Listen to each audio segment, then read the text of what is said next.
Police running all in and out. Police running all in and out. Police running all in and out the building. What the hell is going on? Hey, the schedule is out. We about to talk about it. And we going to give some win and loss predictions. You know what I'm saying? And it ain't just going to be me on the screen. I got some of my family to kick it with me. What up, Lo?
Yo, what's good? YouTube? What's good, Raider Nation?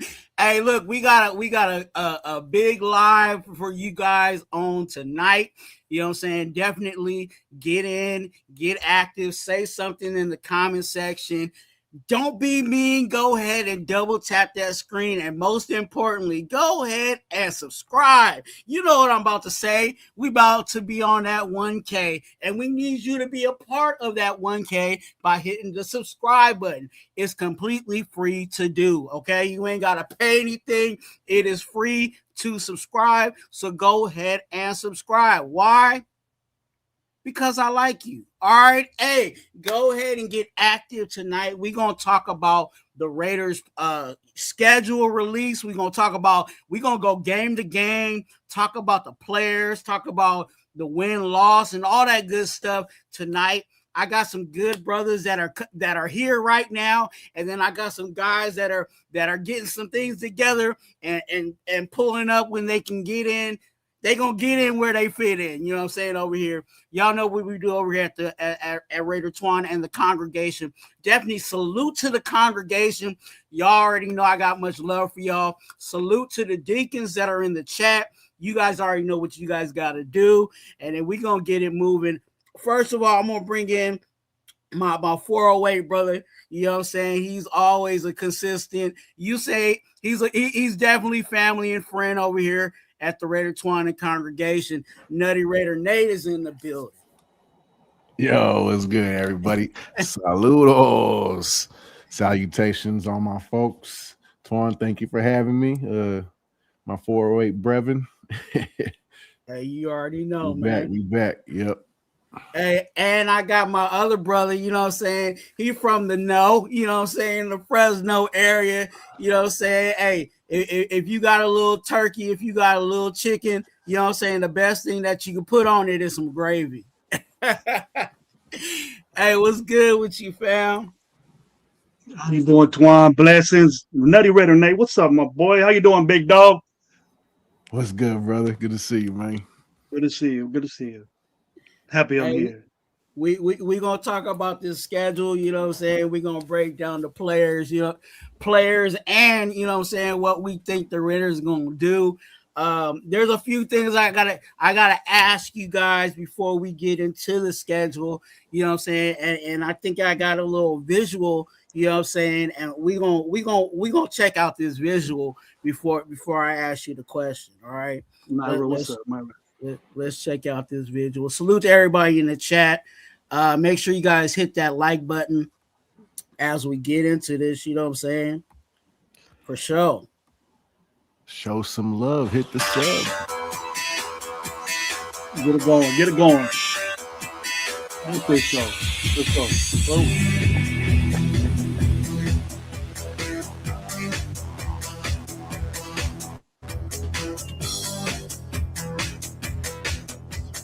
Hey. Hey. I'm Kirk. I'm Fernando.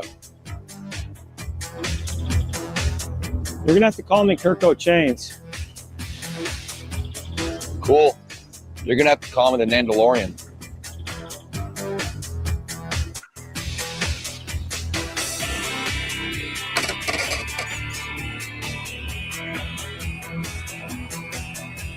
So this is the locker room. And rule number 1 is do not step on the shield. What happens if I sneeze around it? Don't do it. What if I... Don't do it. So what's the best Star Wars movie? Empire Strikes Back or Rogue One? Ha! Trick question. Star Wars A New Hope, which was originally titled just Star Wars in 1977, but then they changed it to Star Wars A New Hope in 1981. Say your favorite football play on 3. 1, 2, 3. Turbo right, 63 wide shallow. Jinx! Did we just become best friends? Yup! Nice! I'm about to show you the most prized possession from my 15-year NFL career. Thank you for trusting me.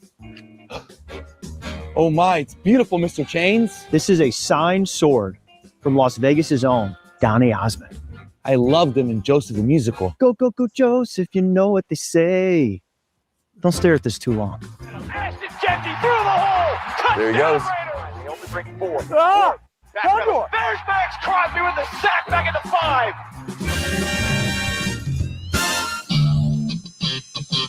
It's about that time. We invite you to the slaughterhouse. Are you ready?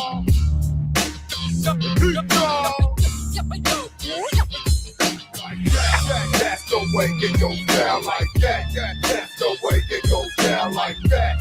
That's the way it goes down. Did we just become best friends? Yup!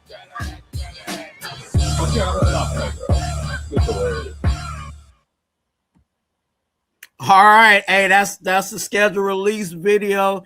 You know what I'm saying? Shout out to the Raiders organization for, you know what I'm saying, doing that. But I want to ask you guys, I need to hear your thoughts on this video. What did you think about the Raider press video? I'm not talking about the games. We're going to talk about the games later, but just the video itself. What did you think about the video? Was it good? Was it bad? Tell me what you was thinking. Nate, I'm going to go with you first. Bro, I love to laugh. I like funny movies, you know what I mean? All that good shit. But I like to kind of separate that with my football. I like to think my guys are taking their job serious and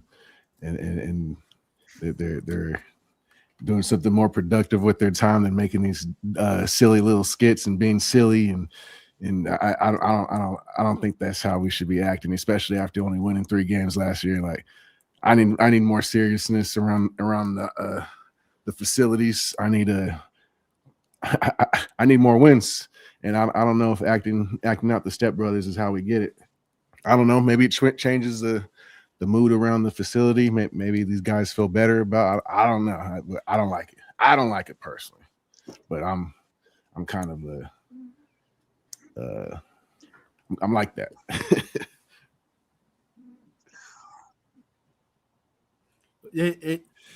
Great. What was you thinking about? Because I know you probably already seen it, but what was you thinking about the video? It's just, and we like this now. The corniest shit I ever seen. Corniest shit I ever seen. It makes me think of them dudes worse. Corny ass shit. I'm like Nate. It's not football. I understand it, funny jokes and things like that, but for being the way they've been for the last 25 years, they did something a little bit more exciting, a little bit more tougher. They just look like some corny ass shit to me. I didn't pay attention to it. I didn't pay attention to it. That's what I'm expecting. That's what I'm expecting. So I didn't dig it. I'll say one more thing too. I saw a couple others like side clips come out with Colton Miller and JPJ. They went on an interview together or something. Another little skit and a couple other ones with the special teams unit. But I noticed I didn't see Max Crosby. Maybe he's out there. Maybe I haven't seen it yet. But like, what's up with that? He's supposed to be the face. He's supposed to be our guy, and I don't know. It's corny to me, Twuan. I understand. I understand all the hot whatever. I don't know when they started doing this, but it's just a schedule release to me, bro. I just look at the games we're gonna lose and look at the games we're gonna win. I don't need to see them two dudes doing. I didn't pay attention to it really. Wasn't entertained by it, but that's just what it is. We've done this. We've been doing this every year. You know, since I would say I can remember probably since I want to say maybe Gruden. You know what I'm saying? Like it's been a trend for all the teams to have their you know, some form of, you know, press release. Everybody knows about the Chargers. You know, that's kind of one of the main ones that you know the media always grabs to. You know, they did. I think they did Halo this year. You know, theme to release theirs. I remember, you know, the Raiders specifically. We had one where there was a lot of people involved. You know what I'm saying in regards to the team. You know. I used the example the last time I was on live where, you know, they were cooking food and the head chef came in and was like, hey, this looks like bear shit. And then all of a sudden that was the game against they put up the bear versus the Bears, you know, week whatever, right? My personal opinion on this video and I hate to say it like this, but I hope that this video is not an indication of what our season is going to be. I really hope that as a Raider fan, I got my Raider hat on. I'm hoping that this video that we just saw is not an indication of what our season is going to be. Because if it is, then it's trash. Toughen up a little bit. Toughen up a little bit. You know, this dude gets capped on because he's crying and shit on games, and you know what I mean. A lot of people were saying that. Have you guys heard? This guy's crying at the game. I know I understand, but make him look a little bit more tougher. Make our team look a little bit more tougher, bro. You know, this bitch shit is. I'm tired of it. No, and I get that, Gravy, but the other thing about it is there's people that are talking about, oh, he was soft because he was crying. Those are the same people that were talking bad when Derek Carr cried. But then at the same time, on the opposite side, people want to talk about how tough Mendoza was because all of a sudden it was fourth and whatever, and he in the national game he ran for a touchdown because that was the call that the coach called in. You know what I'm saying? Like it can go so many ways, but back to my initial thought on this video is this video was horrible. Like a little bit more imagination, a little bit more imagination. I've seen some pretty good ones, you know, that semi entertained me, but that wasn't nothing to me. There's how many players on this team, and you could only get 2 guys in the flesh to do the video. Yeah, like anything, yeah. You can't say Genty and Max Crosby because those were highlight tapes. They you know what I'm saying? Genty could have been in Dubai and Max Crosby could have been somewhere in the Philippine Islands. You know what I'm saying? When this video was taped. So you're telling me you couldn't get anybody else in the organization to join in this video? Unlike what we saw, like I said, the one where we're talking about the Bears there was a whole bunch of people. Max Crosby was in it. You know what I'm saying? There was players that were going in and out of the facility, you know what I'm saying, through and acting things out. And like that's cool. Like, okay, get everybody involved. Like why did we just get the two quarterbacks. That was it. And people were like, oh, it's the brothers. Like, okay, yeah, okay. If you want to play with the brothers, awesome. What and what does Max Crosby do? He releases a rap album, right? What was the most funny song? What was the most funny song in the brothers? Boats and Hoes. So why couldn't he be with his shirt off on, you know what I'm saying, doing Boats and Hoes or something like that? Like, why did you not get any other players involved with this video? So again, my saying is why I hope that this video is not an indication of what our season is going to be, because it was trash. I'm mad they wasted time on this shit. They could have been practicing, could have been lifting weights, recovering. Their playbook, stretching, the playbook. Instead, they're playing fucking. I get it though. Pretty much. I get it though. You know. And the other thing that pisses me off is I watched other video. Again, this is not the only video that the Raiders released.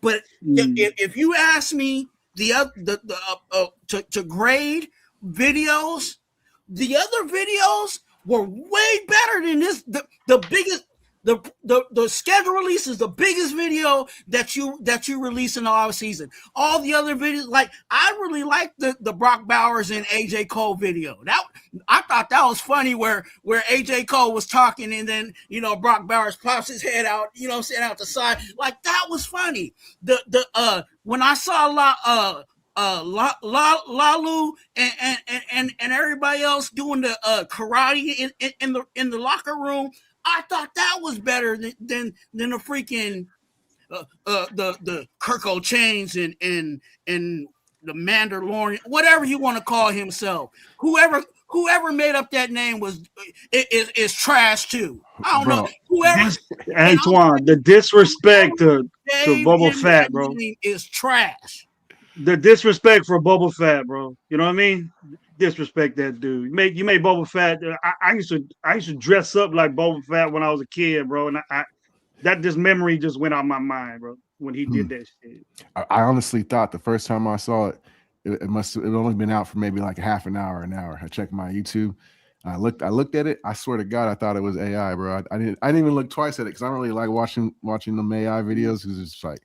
I switched it off and then it just kept circulating and I eventually sat down and watched it like this shit is real. Like, yeah. Like, is this you can't, like you said, you really want to think like, yeah, did this really happen? Yeah. The fact we wasted time and resources on that shit and team time together. Yeah. I was pissed. I was pretty pissed. And then I think the Chargers do it right, bro. They let their social media team put together, they do their own graphics and they have some cool videos and they don't even really involve the players. And I think that's how it should be. The players should be practicing, fucking doing something more productive than playing theater. The premature, that right there was our premature decorated face of this team doing crazy dumb stuff like that. Like I said, I get it for the schedule release stuff. I don't know, man. It's whack to me. And this is, you guys, and again, everybody's views is their own personal views. Nate don't want any players involved, and that's fine. I'm okay with it involving the players, but I need more. If we're paying for these guys, these media people to create these videos, they need to come with some quality. And the Step Brothers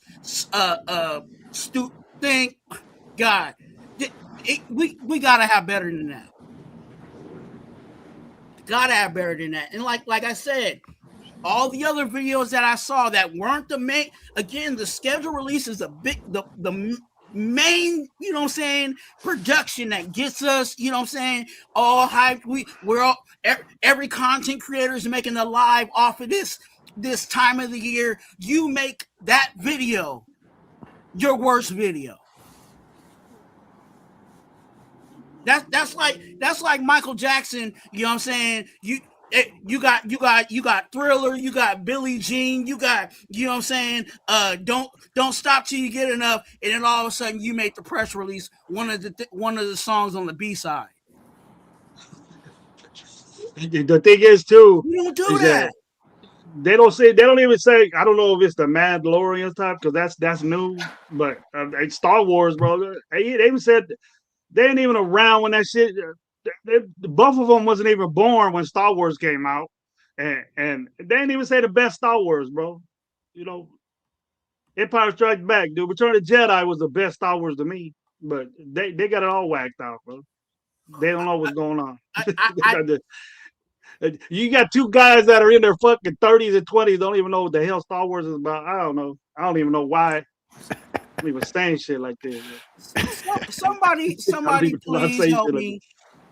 Somebody help me with some research, and please give me send me a DM or something, and let me know who gave Fernando Mendoza the name Nandalorian. That's his name. That's what he calls himself, the Fernando Lori. What?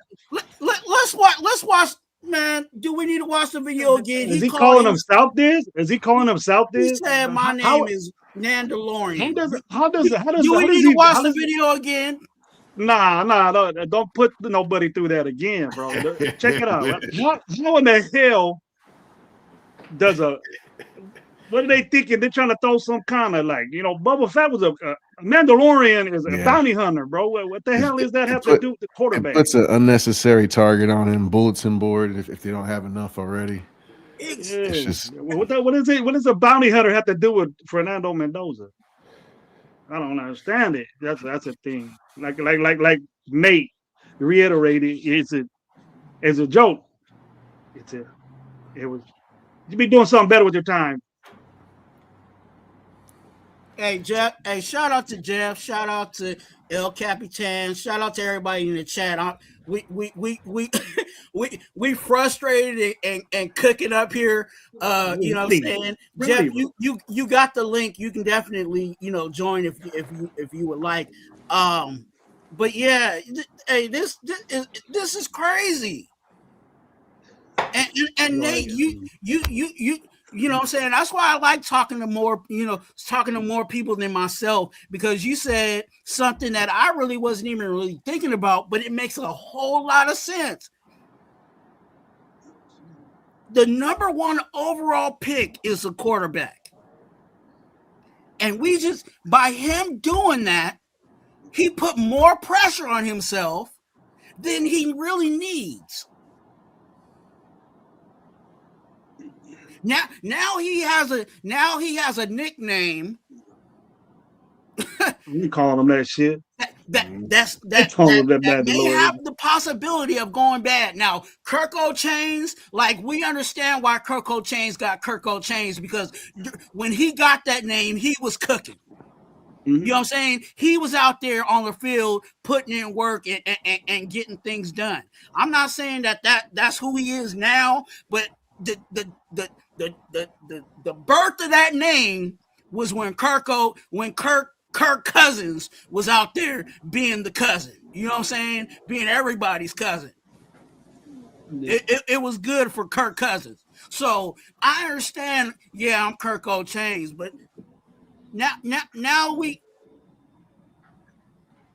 I know where you're going. It's like he kind of earned that nickname, when he was balling out way back. But Fernando ain't that shit, bro. If he even gets in a lick and starts, then I start calling him something else. But he needs to change that. I hope I don't start seeing T-shirts with that shit on him and his face. That'll be. I don't want to be going to games and seeing a Mandalorian with this dude's face on it, or this dude dressing up like a Mandalorian and shit like that. I don't need to see all that. Y'all ball out first before you get a nickname, bro. Start seeing the mask at the games, the 15 jerseys. Yeah, you start seeing that. Yo, I bet you this shirt's being made already. Yeah. And where did we see this name again? I would make maybe I haven't been following college football as best as I could, but I don't remember in all the time that Fernando Mendoza was supposed to be him, that this name popped out for him. Where did the Mandalorian come from during his college years? How does it connect to you know what I mean? I can't put it together. I don't know if I'm dumb. The way my brain is putting it together is he joined the dark side and now he thinks he's the Mandalorian. There you go. But that Mandalorian never did. He was trying to get. Right? He destroyed the dark side. So he tried to get the dark side. I don't know. Well, he was a bounty hunter. He got paid to get motherfuckers. You know, he got paid to get Luke Skywalker. From what I remember, that was the whole base of the movie. You know, he was trying to get Luke Skywalker, and he did into all the other new shit. But what the? It don't make sense, bro. I need to understand the birth of this name, because if this name was given to him, you know what I'm saying? Like people was calling him that. Okay, I might be able to kind of. Might be okay with that, but if you decide that you're gonna call yourself that, and now you want everybody to jump on board and call you that, nah. Get nicknames. You know what I'm saying? There's reasons why. You know what I'm saying? Jerome Bettis was called the Bus. You know what I'm saying? He didn't call himself the Bus. Fans called, you know what I'm saying? There was thousands of fans over there in Pittsburgh that said, "Hey, he's the Bus." You know what I'm saying? Like, when did this start? When did this start, Twine? Did you know anything about this, Nate, or did it just popped out from right there? I never heard about it. I never heard of this Mandalorian. It was a surprise to me as soon as I freaking listened to the video. So you said Fernandalorian or whatever. Is it Fernando, or does he call himself the Mandalorian or Fernando or something like that? No, it's with an N. It starts with an N, like Nando. Nando. So you got a nickname named Nando or something. Yeah. But it's still, you know what I'm saying? It don't make sense, though. It don't make no sense. Mandalorian is the, you know what I'm saying? He's trying to connect it to the Mandalorian anyway, but still, like, that was trash. The video was trash, and I hope that is not an indication on what this season's going to be. I think what Nate said is, I could just see the money in it. I could see how much shit is gonna get sold in it. I could see all that, bro. Because you put in Star Wars and like Nate put it together with the Death Star and doing all that. Man, they're gonna sell so much shit with that little theme for Fernando. He ain't even gonna play. You be wearing that shit. What's good, Black? That? He better play. Yeah. I don't know. I didn't like last year's skit either. I just prefer we not do one at all. Let the social media team take care of it. Let them do some cartoon shit. I don't care. Let's not do this again next year, please. Please.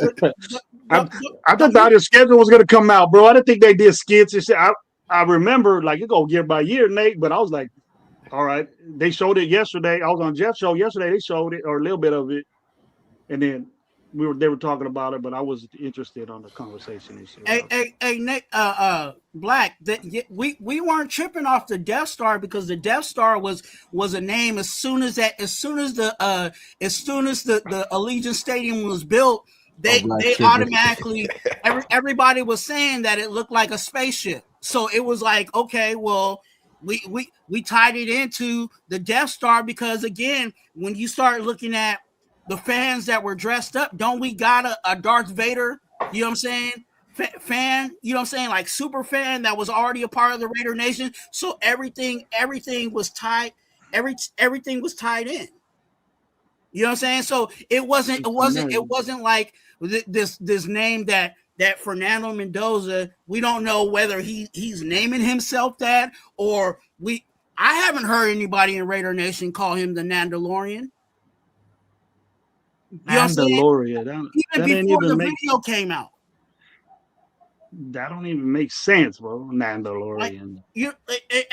and we can go with other quarterbacks.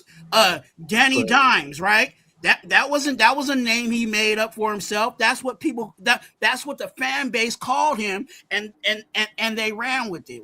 Whether he lived out that nickname to this day or not, it was you know what I'm saying? Like the video shouldn't have been like, oh, call me the Mandalorian. Like, what the heck? Like, and again, you guys can feel your way again here at Raider Twuan. You know what I'm saying? You can spit your Raider gospel but as for me, I need to dive in a little deeper on where this Mandalorian came from, because again, that was a whole lot of news to me. And the video for the schedule release was trash compared to everybody else's in the league. So every team does Could this. have been a whole lot better. Nah. Money's being we didn't have no middle schoolers, you know what I'm saying, editing this video. That's what it look like, huh? We got some people that are supposed to be professionals at graphic and media producing now. It's easy now probably to do. Like when they say that AI can do that shit, they could probably do a better job with a nerd on a computer doing some better shit than what they did. Acting backflips and pull out straps and fucking Okay, Black is here. What's going on, brother?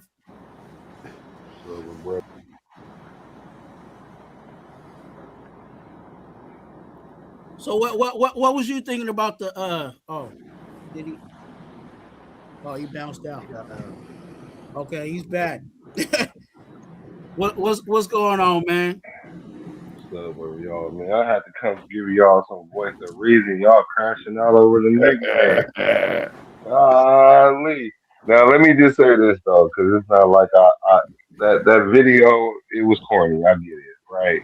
It was corny, but we got a corny quarterback. We got a corny backup quarterback, and our coach is questionably corny, but. Whatever. I didn't particularly like that either. I agree with you guys. Now y'all know that Mendoza is a cerebral guy. Like that nickname is definitely a cerebral name that he came up with. Should you make up your own nickname? Oh, that's arguable. Kobe broke the mold on that. He made up his own nickname and he lived to it. So maybe that's a standard that he's creating for himself.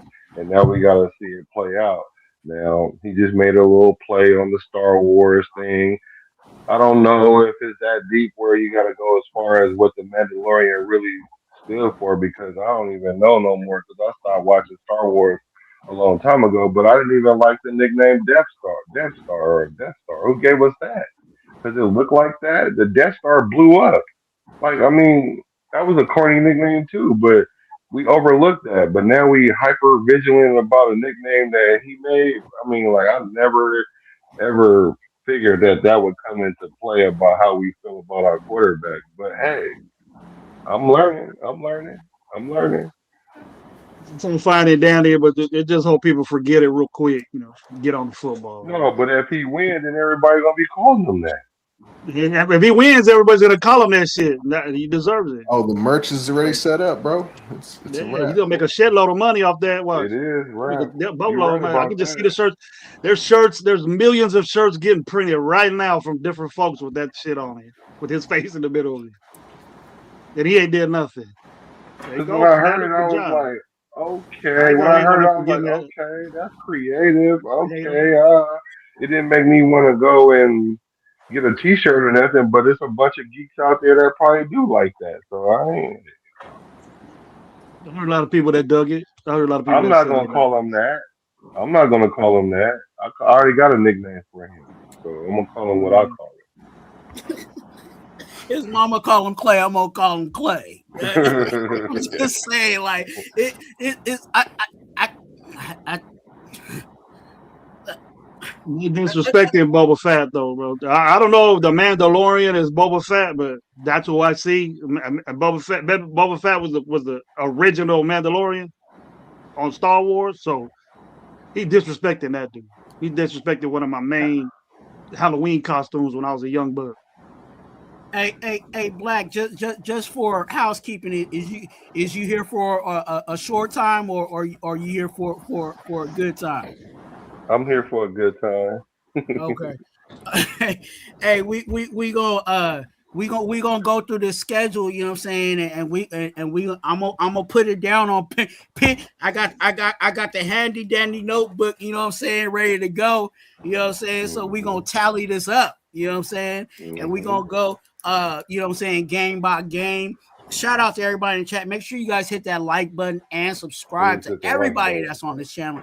Everybody on this channel is doing content, you know what I'm saying, giving you guys they Raider gospel on their channel. So definitely you want to be a part of that. Support my brothers, definitely. And one of my deacons, please put their links in the chat. First thing before we get into the schedule itself, obviously you guys seen the video, you know, and we saw that there was first thing that popped up, right, is no primetime games. What are your thoughts on us not getting a primetime game nationally and internationally? People are offended. I that makes that's crazy, bro. How many people are offended we don't have a primetime game? We were literally the worst team in the league last year. Like, what y'all entitled like a motherfucker. I swear. Right. Hey, Nah, I agree with you on that. I we don't totally deserve no primetime. We lucky they didn't kick us out the league yet. Like with that sorry ass fucking effort we put out last year. Nah, yeah, we gotta earn it. I don't care. Whatever. Sleep on us. Give us some bullshit. Whatever. We gotta pay anyway to watch it. Yeah. I know, right?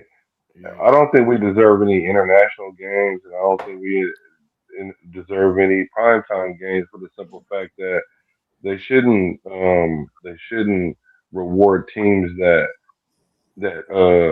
tank. You know what I mean? At the end of the season, like y'all want to be at the bottom, we're gonna treat y'all like y'all at the bottom. Now, what I will promise you is this though.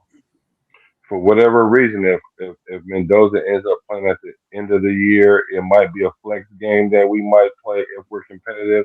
Or if for sure next year we'll have an international game and a couple prime time games if we get better.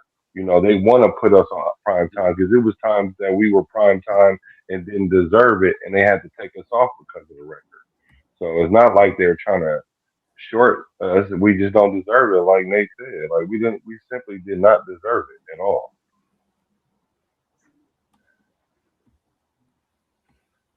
Okay, one of another brother is joined, you know what I'm saying, the hizzle for shizzle, and his name is Fizzle. What's going That's on? Pizzle Wizzle. That's How Pizzle you guys Wizzle. doing? What's going on? What's up, Black, matey? Hey, What's up, brother? Hey, what up, Gravy? How you doing, man? Haven't What's seen up? you in a while. It's a long time no see, brother. How you doing? Good, how you been? Don't see you, but I can hear you. Oh yeah, I fucked You're around. doing something right now. You're doing something right now. Yeah. First of all, Twuan, I know Nate, I know Pizzo, I know Twuan. I haven't met Black. First time on the show with you, brother. I see your shows, dude. You got a real good game, man. I like your stuff, and glad to be on the show Thank with you, you, bro. meeting you for the first time. Appreciate it. The pleasure is mine, brother. Thank you. But I'm glad we're not doing that. I don't like waking up at 6:30 in the morning watching a football game like that. We don't win them. You know, if we do, we don't win them. So there's just another thing that, you know, just keep it. We had a season right now. Just keep it flowing and just play regular games on Sunday. I dig that. I like that. I don't need that getting up early. I don't like all that.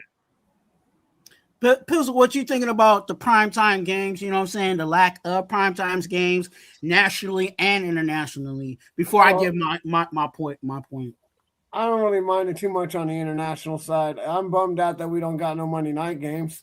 I don't know how long it's been since we haven't been on Monday night, but you know, we played Dallas Monday night, didn't we, last year? Yeah, I know, but that's what I'm saying. How long has it been since how long has it been since we haven't played on Monday night? I mean, we used to be the best. We used to be the best team on Monday night. So other than that, I don't care about Thursday and Sunday night. But Monday night to me is just tradition. Yeah. Oh yeah, you right. We could at least got a week Thursday game. You right about that because them games on Thursday be canned.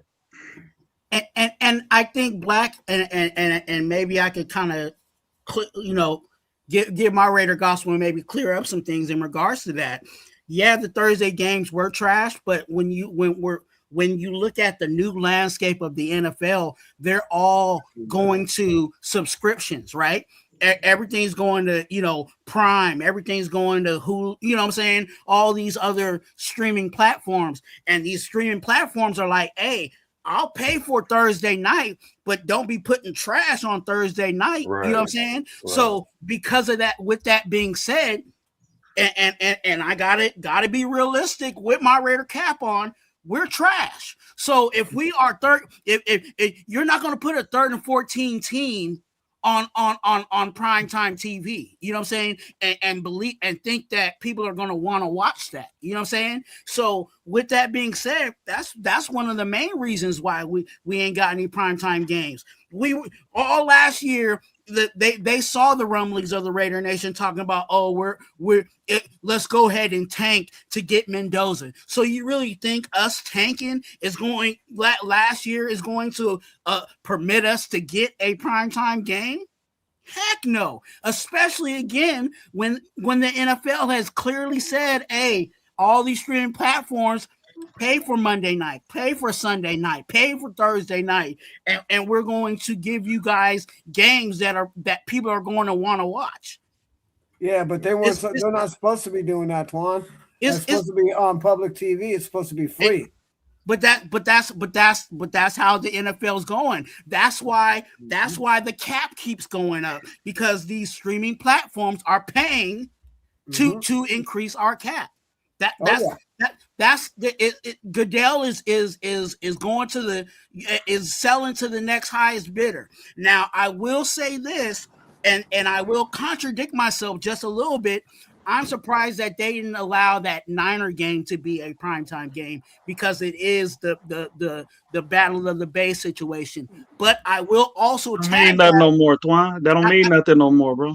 I also will tag that and say that the last time the Battle of the Bay happened, somebody got stabbed and there was some violence that were going on. So maybe that's why the NFL was like, hey, since they want to fight each other and stab each other, we don't want that. We did a whole lot to try to erase that from the NFL. We're gonna move on from that. So there's a lot of things at the moment with the Raiders or attached to the Raiders that is not marketable for the main, you know what I'm saying, the main market. And to be honest with you, the way that I'm looking at this team and how I feel about this team before we get into the win totals, I don't want us on prime time. Why? Because when we get on prime time, I expect for us to win. And at this point, and this is just my Raider gospel on it, I do not see us winning a lot of games. So I don't want to get our asses whipped on Monday night. I don't want to get, you know what I'm saying, get you know what I'm saying, taken raw on Thursday night. I don't want that. So let's just take the games on Sundays. Let's try to win those. And again, we know later on in the season, they start flexing those games. So if we start winning some games, they might say, hey, we'll move one of those to Sunday night. You know what I'm saying? But at this point, a 3 and 14 team should not be pissed off that we're not going to Mexico, going to Australia, going to London, or asking for a primetime game. And I don't care about any of those games, man. I don't think we should be traveling. You got no business over it. Yeah, I don't think we should be traveling to any of those places. The only reason why the NFL's doing that is because they already got our money. They want their money now. That's the whole international program. Same thing with the NBA and baseball. They already got America's money. Now they want other countries' money. Yeah. Yeah. Anything else on the international, you know what I'm saying? Y'all good on that? Yep.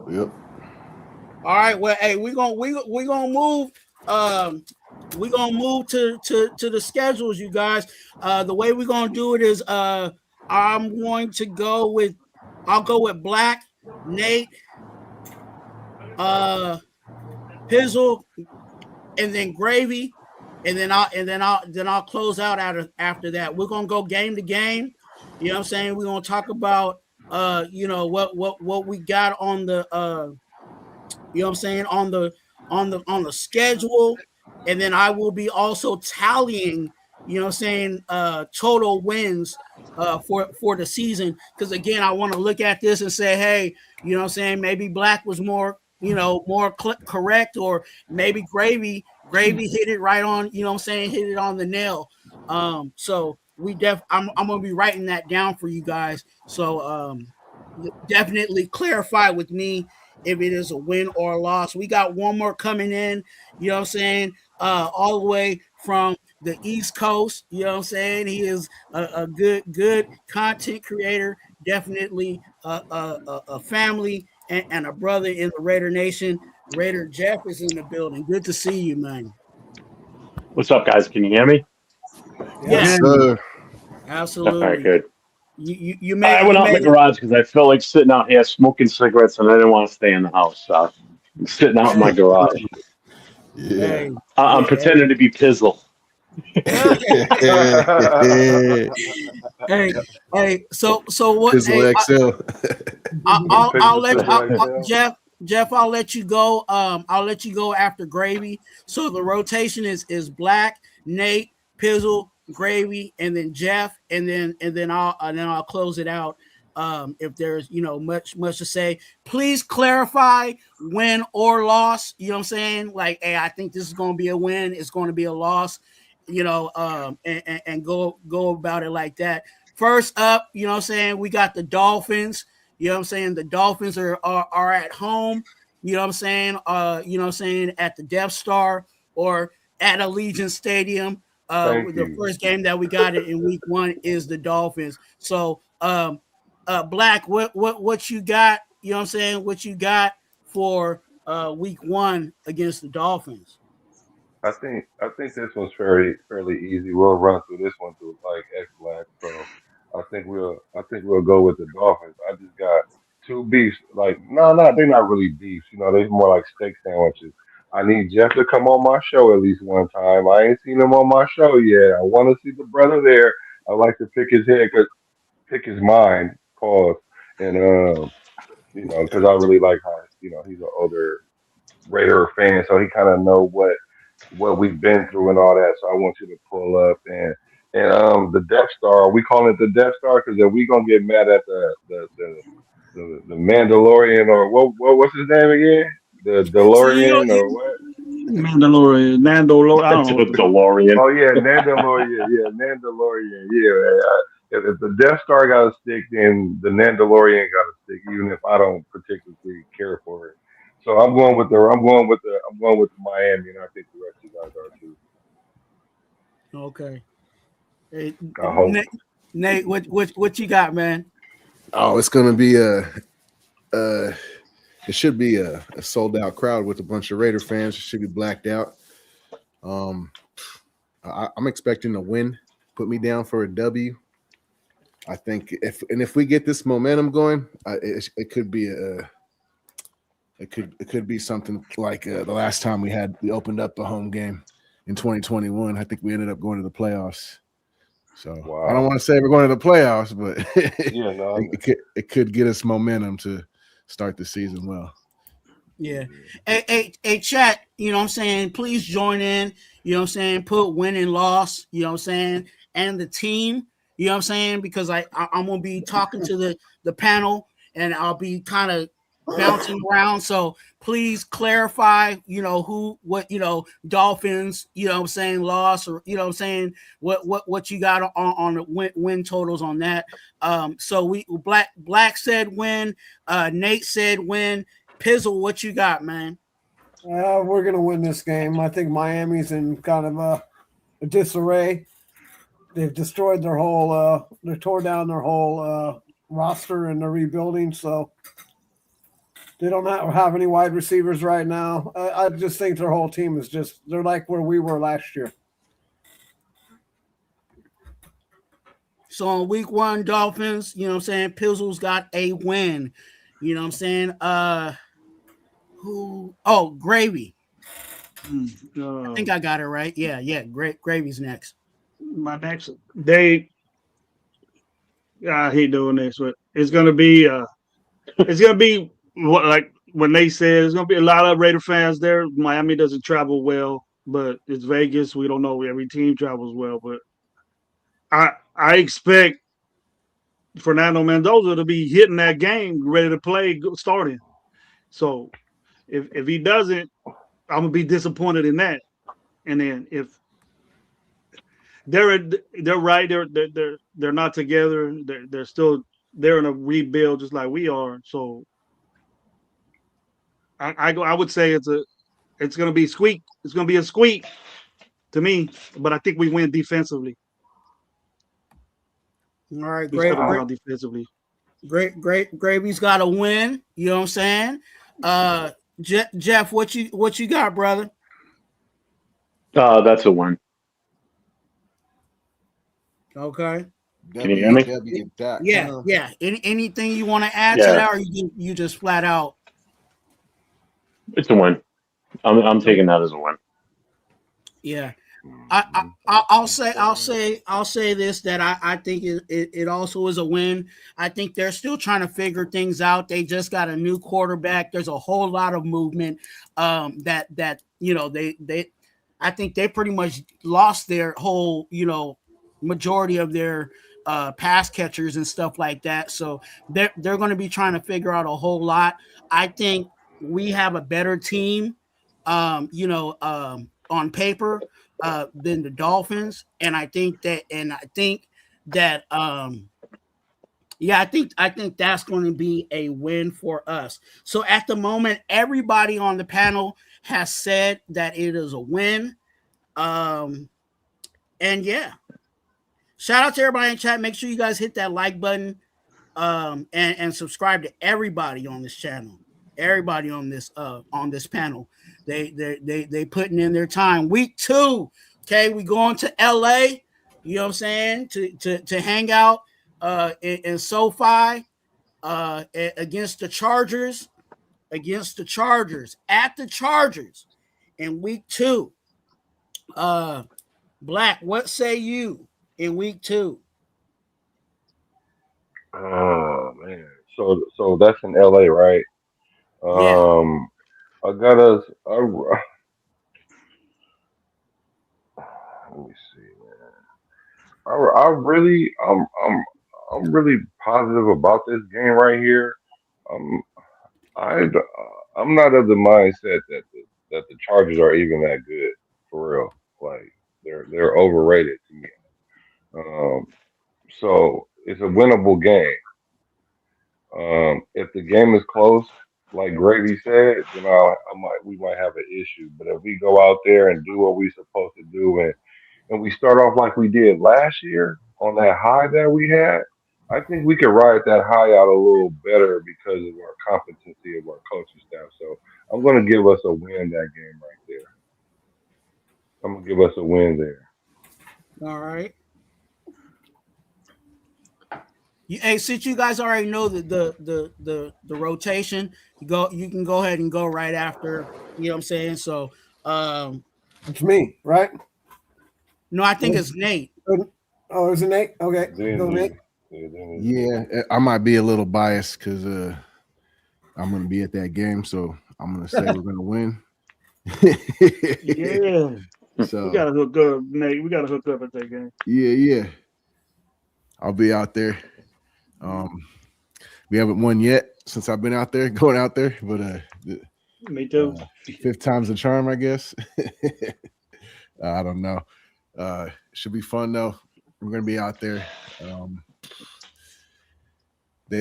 not scared of their roster. I think we could split with them. So I want to say a win because we're there and we're gonna lose again away or at home. Yeah, at home, I guess. Yeah, so that's the way I look at it. I think we're gonna lose to them at home and beat them on the road. Yeah. I hope so. But yeah, I'm gonna go with the W because. Yeah. All right, Pizzle, you next, man. I think it's going to be a physical game, and it's going to come down to who can out physical who. who's going to be able to stop the run, and who's going to be able to run the ball.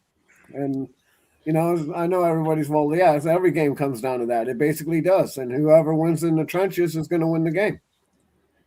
So I think that at this point,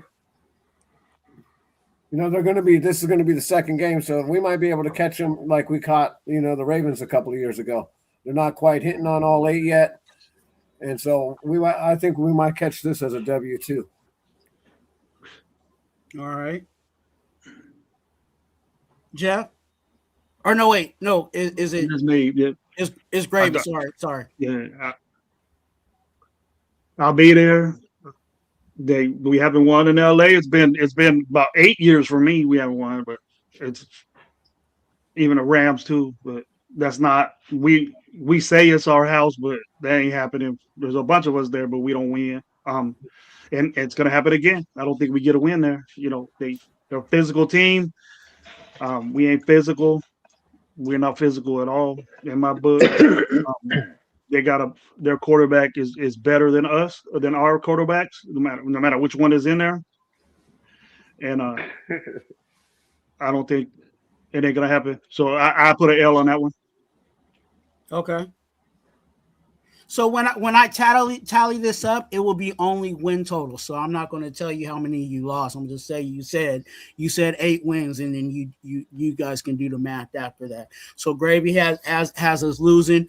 My man Jeff, what you got? Lost. I'm going with Gravy on this one. Okay. And yeah. And as a realist, I understand what you guys are saying. I really do. But as a dummy, you know what, Nate? You know, I'm skeptical of saying that, though, bro.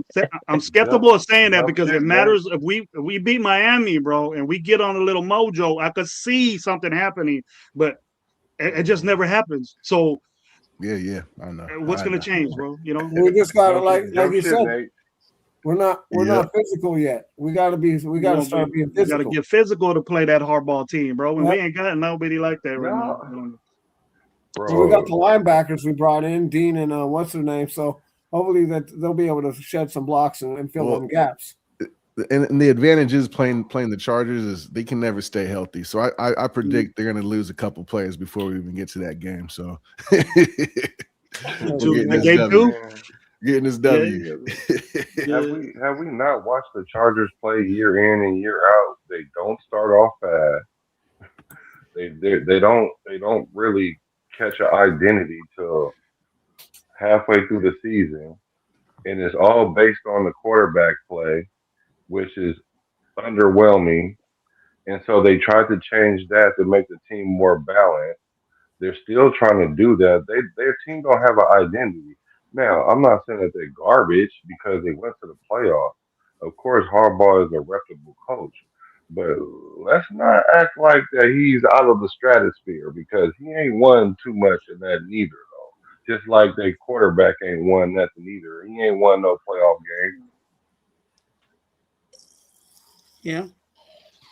I will say for me, you know, I'm starting to, and I'm again, this is my Raider gospel. I'm kind of being paused. I kind of paused back on calling SoFi, you know what I'm saying, Allegiant Stadium West. You know what I'm saying? I can't call that a home game. You know, it gets blacked out, but I can't call it a home game because we ain't winning at home. No, the fans show up. The team doesn't. That's the problem. and that's exactly what I'm saying. Is that we, you know what I'm saying, it gets blacked out, but you know, I'm we losing SoFi. So with that being said, I got it as a loss. Let's go to week 3. Week 3 is at the Saints. We are in New Orleans again. You know what I'm saying? It kind of reminds me of what was it? Was it last year? because I think I did. That was one of the games I went to. Was the Saints game. Had a great time. My family was out there. But week 3 is at the Saints. You know what I'm saying? Black, what you got against the Saints? Who do we play week 4? Let me see. Chiefs. Week 4 is the Chiefs. Oh, KC Mo. So this is the first 4 games in totality. So now, see, this is all right. So now the Raiders are not. I can't see them going 3-0 for real though. I can't, especially if they go 3-0 and we only won 3 games last year. Then for the rest of the year, I don't want to hear nobody mouth if we win 3 in a row. But I mean, just being a realist, I think they're going to either win the game against Kansas City. I mean, win the game against the Chargers or the Saints. They're not going to win both of them. I'm thinking more prone to beat the Saints, but I'm going to go a loss on this game right here. I'm going to go with a loss for the game, and we generally play them good too, and we can beat them. But I think we probably won't win this game. So I'll have us 2-1 at this point. So I have this game as a loss. Okay. Yeah, I hear what you're saying, Joel. Joel Alt got hurt in like preseason though, and then they just started dropping like flies. But yeah, I got to win against the Saints. Yeah, I don't think I'm not scared of them. I think we're on a roll. We're on a roll right now, and yeah, we get this win. I think for sure. In my mind, there's 5 or 6 easy wins on the schedule. So at least I got 5 or 6 wins, and the Saints are one of them for sure. Mm-hmm. That's what I was trying to tell everybody. Like looking at the schedule, we playing the weak teams in every division, and we can't win a handful of them games, then we are in trouble for real. Oh yeah, yeah. I think we're going to beat the Aints. I know it's silly of me to think that we're going to go 3-0, but at least 2-1. I think we'll be at least 2-1 after this. And I could see that, but that's my point. That's my point. That's the realism that I'm trying to bring, because I think we can go 3-0 as well. But I'm trying to not be so biased. So I'm saying, I gotta believe we're gonna win, bro. I'm about to drop a couple racks. Rack City. Yeah. All right, Gravy, what you got? Yeah. And all scheme of things, to me, I think the Saints are going to be one of the most improved teams in the NFL this year, and I don't see us getting that one. That Show whatever his name, he wasn't that bad as a rookie last year. Tyler Shough, he wasn't that bad as a rookie last year. He did some things, so they had a great draft, and that's one of my little surprise teams. I don't think we get it over there. Seriously. I wish I could be confident, but it ain't gonna happen in my book. It shows. Did he was he the starter all year last year? Nah, in the beginning of the year, yeah, I think he did start all year. Nah. He put us all right numbers. You might like the third game he started getting. Yeah, like third, fourth game he got in, and he. Oh, okay. I was surprisingly good. Their coach is a young dude, great mind, great offensive dude, and you could see that team turning around. Kamara's old; he's getting older, but I look at we can't cover them dudes, so I don't see nobody covering. All right. What you got, Jeff? Oh, it was Pizzle. No, Pizzle already went. Pizzle before. It's a loss. We're taking a loss on this one. All right. I'm gonna go with you, Jeff. I'm gonna go against you. I think this is a going to be a win for us. I think it could go both ways. Like again, Like Gravy said, the Saints are a young rising team, and I think we could possibly, surprise them. So definitely, I got this as a win. And for me, I said the Dolphins and the Saints were wins up to this point. So week 1 and 3, being the wins for me. Black, we're actually at the Chiefs. Well, home. Chiefs are coming to us. They'll be at Allegiant Stadium against the Chiefs. After the Saints. What do you got in week 4, man? So we'll have Kirk Cousins at either 3-0 and 2-1 at this time. He hasn't beat. He's a Raider killer, but he has not been able to beat the Chiefs in his career, and this is his Achilles heel, the Chiefs team. Now going into 2-1, I think we can actually pull out this win.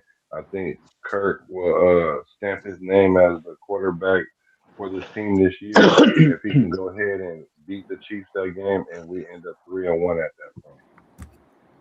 And we'll beat the Chiefs too early. So I mean, at that point, that should kind of calm things down. I know it's people that want Mendoza to start no matter what happens, but if we're gonna allow the play on the field dictated, like the coaches said they're gonna do, then I feel like if he can come through with that win, we'll be 3-1, and we'll be looking good at that point.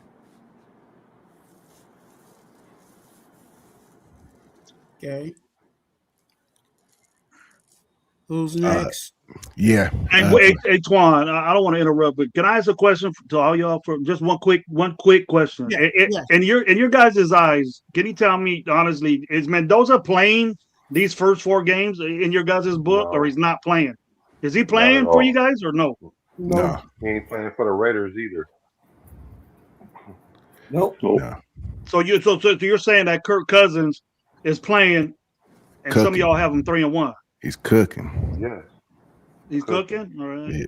I see. I'm thinking. I'm in the thing where he's a number 1 pick in the draft. He should fucking play. And am I the only one on this panel that thinks that? If we were more prepared for him, I'm with you, Gravy. But we're not prepared for him, and I don't want to just throw him out there out of spite because he's a number 1 pick. That's what the old Raiders would do. I'm glad we're not going to do that. I hope we don't do that. I think sitting him as long as you can, and letting Kirk Cousins take all the first week's jitters or whatever, and get the O-line together, their timing right, and all that stuff's got to be working out before we throw the kid out there, at least to save his confidence. I feel like it's for the long run, it's better for the team. So I did. Just me and Jeff is the one that thinks that Fernando's in there. Okay, that's why I'm gauging. I don't think he's in there. He should, though. I think he should be. I think what you're saying is right, but I think it's still Kirk starting at this point. Hey, if they hold true to what they've been saying about him not starting or playing this season and sitting him the entire season, then he's not playing. So if Tom Brady gets his way and Kubiak does what he wants to do about him not playing and thinking he should sit, then he's not going to be playing unless absolutely they have to put him in. Unless he absolutely just lights it up in preseason and leaves no doubt that he should stop from week 1, but I don't see that happening. You know me, Jeff, and all y'all that watch me, he shouldn't have got picked number 1 in the draft. And I just think I'm with you, Gravy. I feel like we should have got some value for that pick, but we're here now, and he's our guy. I know. That's what I'm gauging this win-loss record right now is Fernando playing week 1, 2, 3 up to now. Okay. So that's why I'm gauging my shit. I'm not willing to feed him to the wolves quite yet. Like I feel like let's get something he's around. He's a Mandalorian, bro. He's a Mandalorian. I don't like it. And that's why it's good to hear that from Gravy, because then that means that just for a gauge, right? Gravy's has the thought that yes, Fernando Mendoza be all the quarterbacks in camp, and he's going to be our week 1 starter. Which again, I agree with it. With that sentiment is that if you have a quarterback that's number 1 overall, he should be able to get out there week 1. But the organization felt otherwise. So right at this point, I'm in the boat of Kirk Cousins is going to start, and then we'll figure out whenever. We'll talk about that a little later on when we think that Mendoza. For those that don't have Mendoza out now, when will we eventually see Mendoza? Pizzle 2027. Who do you have for the Chiefs? Well, for me, I think it depends on who's starting for the Chiefs. Is it going to be Mahomes? It's going to be Mahomes, trust me. He's good. He's good. He's good. He won't be ready. He's good. He won't be ready though. He won't be ready because he'll be ready when he's healthy. When he's ready right now. He's ready right now. Ready, he's going to be. He's already planning on going. He's already. Let me finish what I mean by not ready. Go ahead. I don't mean not able to. I'm not able to play. What I'm saying is, even when he's healthy, the Chiefs start off slow all the time. They have to gain their identity every year. They create their identity every year because they don't have an identity outside of Mahomes and Kelsey. I disagree. Until they get a rhythm. So the Kansas City Chiefs never start off fast, and he's going to be coming off of an injury. And if we think that he's going to come back and be Pro Bowl or All Pro week 4 off an injury, I don't think. I think we're thinking too highly of that situation. But that's just how I feel about it. So whether he plays or not week 4, I don't think the Chiefs are going to be the Chiefs until week 8 sometime, like they normally do. He's already slated to come back at the first OTAs that are going to happen. He's already basically on track. He's on track to play week 1. He's way ahead of schedule on his rehab. Medical science is so much better on these guys when it comes to ACL injuries and repairs. He's way ahead of schedule. Don't forget, now they've got a legit running game with Kenneth Walker, too. So they've got a running game that they didn't have last year. They got the MVP from the Super Bowl, one of the best running backs in the league last year. They got 2 first-round picks in the draft that are going to have an immediate impact. This team's going to be better than everybody thinks. No, I don't know how. I don't know how well you think. I think they're going to be. I'm the one that told people that they're going to come back and be the Chiefs because everybody was saying, "Oh, the Chiefs are done now. They had a bad season." I'm like, man, that's just a one-off. No way, man. They are not done, right? But they're not done. But the only thing I'm saying is the Chiefs, as they naturally progress year in and year out, this is how they choose to do it. No different than when the Chargers, they play good at the beginning of the year, they start catching momentum, and then all their players start hurting like clockwork. It just happens that way. So I'm just basing it on that. I'm not saying that Mahomes not going to. No, and I get that, and I respect that. But look what happens usually with the Chiefs. They're usually in a slump until we're like a. No, I was just saying. I think we got a better chance. No, you good. I'm just saying. I think we got a better chance winning early in the season than and I get that. But my thing is with the Chiefs, it always seems like we're their get right game. Every time they play us, the first time they play us in the season, if they're in a slump, we're the team that ends up giving them that confidence, and then they go on a run, and that's what happens. And we're playing them real early this year, week 4. And that's exactly what's probably going to happen. Mahomes is just going to be Mahomes. He's going to be fine, I'm telling you. He's going to be better than people think as far as health-wise. I think nothing's going to change with him. Last year was a fluke because they were shitty because he didn't play. You know? So I think they're going to be right back in it again. Pizzle, you got a loss. Nate, you said a loss, right? Yeah, I got a loss on this one. Okay. Gravy, it's on you, bro. And me as well. We talk about, Kansas City momentum doesn't change. They're always ready to go. Week 1, ready to go. We have that problem as Raiders to get ready 8-9 games, figuring out our offensive. I hope it changes this year, but for the last 12 years, probably longer, we got using excuses is we got to get our identity. We got to do this. Kansas City has always had an identity, and that's winning Super Bowls, and we don't even get a whiff of that. And it really doesn't matter if Mahomes is playing. What's the backup? What is it, Justin Fields? Yeah. Justin Fields. I'll take Justin Fields. You know, and that'll happen. We got to look. Well, here's the wild card there too. Andy Reid's still the head coach, and the guy somehow works magic. All around better organization, all around better players. Now, you know, we're up and up, but not at that level. We gotta. It's hard to say this as a Raider fan, but I already just give them respect. I give them respect because they prove it and they do it. But it's a loss for me again, you know.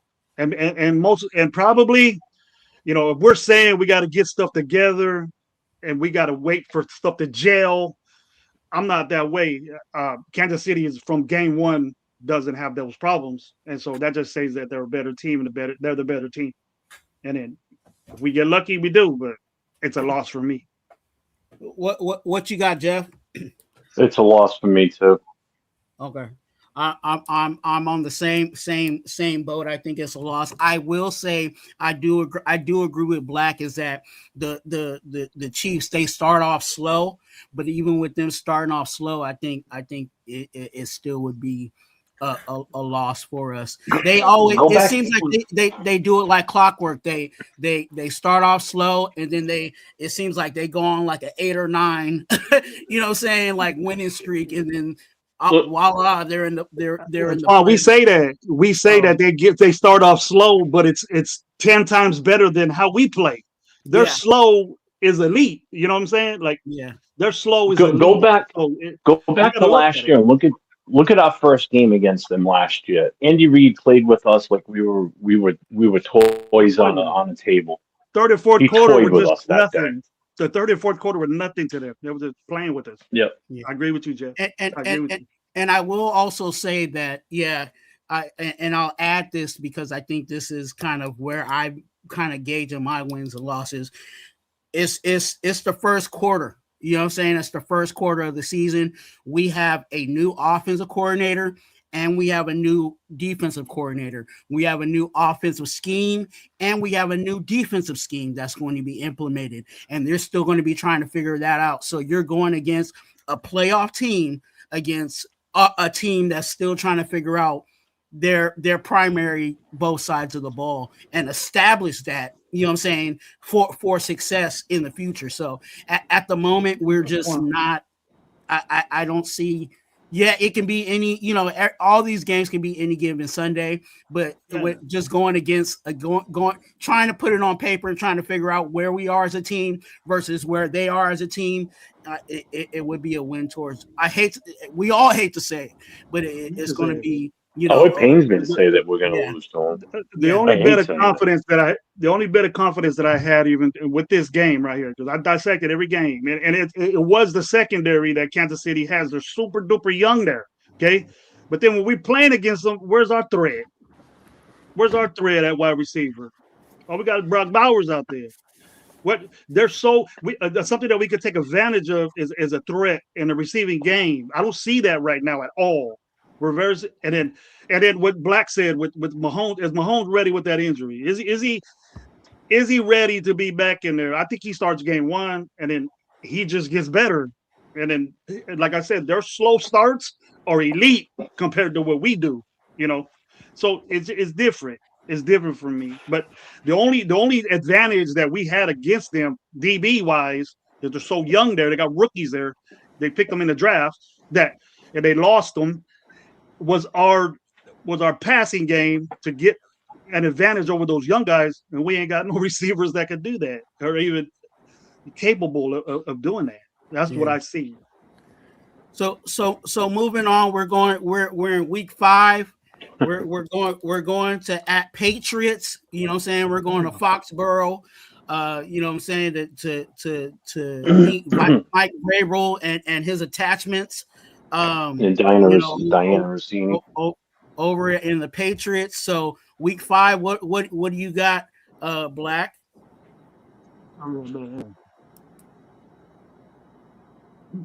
You're muted. Your mic is off. Who are they playing? Patriots. At Patriots in Foxborough. So they gotta lose that game. They gotta lose that.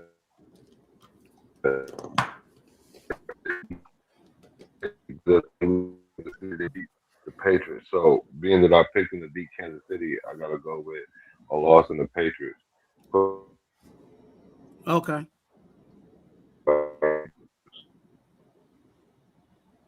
Chopping up. Yeah. You Yeah. go ahead, Nate. L. Started off high. You got an L. Yeah. Pizzle. You got your mic on. Yep. Sorry about that. It's all good. The Patriots, I don't know. I think they got really lucky with their schedule last year. That's what I think. And we beat them last year anyway. So why wouldn't we beat them this year? If our offensive line has improved, right? If our offensive line has improved and our running game has improved, and we beat them last year, we'll be able to beat them this year. They might have a new head coach by the time the season starts, too. Oh, yeah, right. Label's gone for sure. He's got to go. So they might lose. Oh, they would have done it already. That's the thing. Go ahead, Jeff. Sorry. No, they would have fired him already. Well, he would have stepped down already. Not at this point. It's too late now. Sticking it's never too late. They did it to the Raiders. Well, it's going to be a distraction either way, and it's going to be focused. Because who's going to take over? McDaniels? Yeah. Yep. Let him ruin their game. Oh wow. My turn. What's up, D-Menace? What's up, brother? Yeah. Hey, Pizzle, you got what? Is that a win? Yeah, I think I got this as a win. Okay. We beat them last year. I think we could beat them this year. I don't think that they improved that much. And Drake May's got, what do you get? A busted up Achilles tendon or something? I haven't heard that. Coming off that? He's coming off that? Yeah, didn't he get hurt or something last year? Who? I don't think so. He was playing the Super Bowl, wasn't he? Yeah. He ain't hurt. Yeah, he got sacked 6 times in the Super Bowl, so yeah, he played. I'm thinking of the guy in Denver. He got beat by a better team, bro. That was what it is. Yeah. No, I'm thinking of the guy in Denver. That's all. Yeah, Bo Nix, yeah. Yeah. Gravy. Team that should have been in the Super Bowl. I think. Did you say me, Twan? My turn? Yeah. I think this is our gauntlet, even though I haven't really had us win a lot of games yet, but I don't think we get it over there, man. I don't all this him messing around, whatever. Their owner did some crazy shit too. So it's probably an attribute for this team. Yeah, they're probably gonna get tired of answering questions, but I don't think it does anything to the football team. But they'll play for them. This might be motivation, and then I'm going over there. You know what? I think by this time, if Mendoza's not playing, they have enough we would want him to play. And out of my losses that we have, we'll be screaming for Mendoza to play. You know, if it's not the way I'm looking at things. So I would expect us to go to New England and get this win. Well, we got a better quarterback than we had last year too. We got Kirk Cousins. I don't know. I'm with you though, Gravy. If Kirk Cousins comes out fucking shit in the bed, yeah, I'm screaming for Mendoza. Fucking we'll be screaming for Mendoza by now. Let's start this process. Nah, just because if we can preserve him, I think we should. And I know that sounds crazy for the first overall pick. It is, but we're not ready, and I don't want to fucking fuck it up any more than we have already. Yeah, if Cousins is getting fucked up, it's going to be more of the offensive line fault more than I think it is his fault. Yeah. That happens either way, bro. He's going to get killed too, and then Mendoza will be in sooner. Pizzle, you know what? Game 2. Game 2, he gets jacked up by Hardball's crazy ass defenses he throws. What makes you think that Kirk Cousins? You got to assume this guy has to be in there. You know, you can't predict and say Kirk Cousins is going to do this and that. There's no other option for me to say, and we're going to be screaming for the dude to get in there. If we lose, you know, in my view, in my vision, of you're like Black and you know, the Black has is what 4-1 or something like that. But Kirk Cousins is balling, fine. I'll agree with that. But if we're 1-3, like in my record, then I'll be screaming for Mendoza to get in there. Okay. What do I have us right now? Because I think I have us losing 2 games. I think you had losing 1 game, bro. I'm not keeping records. I got us losing. I got us losing against. I got the record here. Did you call a win for the Patriots? I said we're gonna lose against the. I said we're gonna lose to the Patriots. Okay. I also said I got to win it. But hold on. And I also said we're gonna lose to the Saints. That's what I said. So you have 3 wins. Yeah, I was 3-2. Yeah. Jeff, what you got? I got a loss on this one. We barely beat them last year. I was at that game. It wasn't as good as everybody thought it was. We got lucky in that game. If we played them a couple weeks later, the Patriots would have beat us. Yeah. No, I get it. Trust me. I want us to beat the Patriots more than anything. But realistically, I don't see us beating them this year. I just don't. Not yet. Jeff convinced me, Twine. I'm gonna take it back, rewind that shit, and then I'm gonna say we're losing that game. I'm not confident enough to say that, man. I'm not confident. I'm not. I mean, right now they're a better coach team than we are. We don't know what our team's gonna be like being coached. We have no clue. So we might as well just say we're gonna lose all our games. Hey, I got us losing that. I got us losing that game, Twine. Hey, Gravy, for the sake of my pen, because you know what I'm saying, I'm over using pen. Hey, will you say we're going to beat the Jets?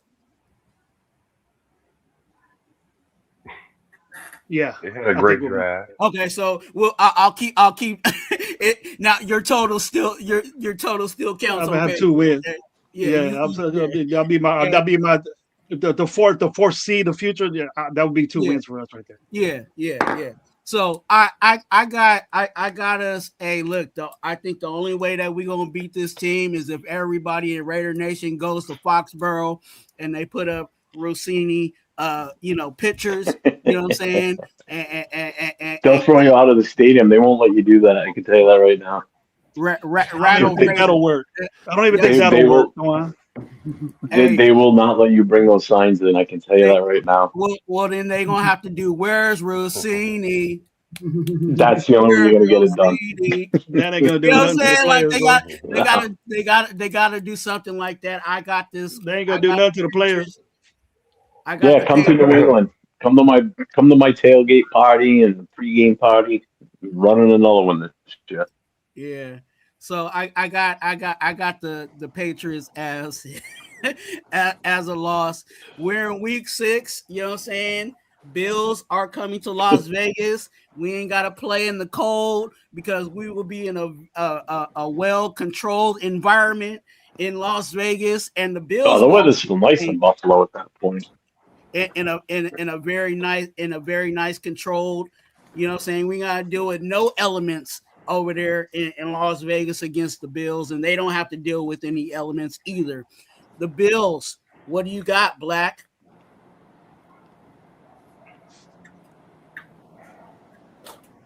Who's the next game after that? Bills,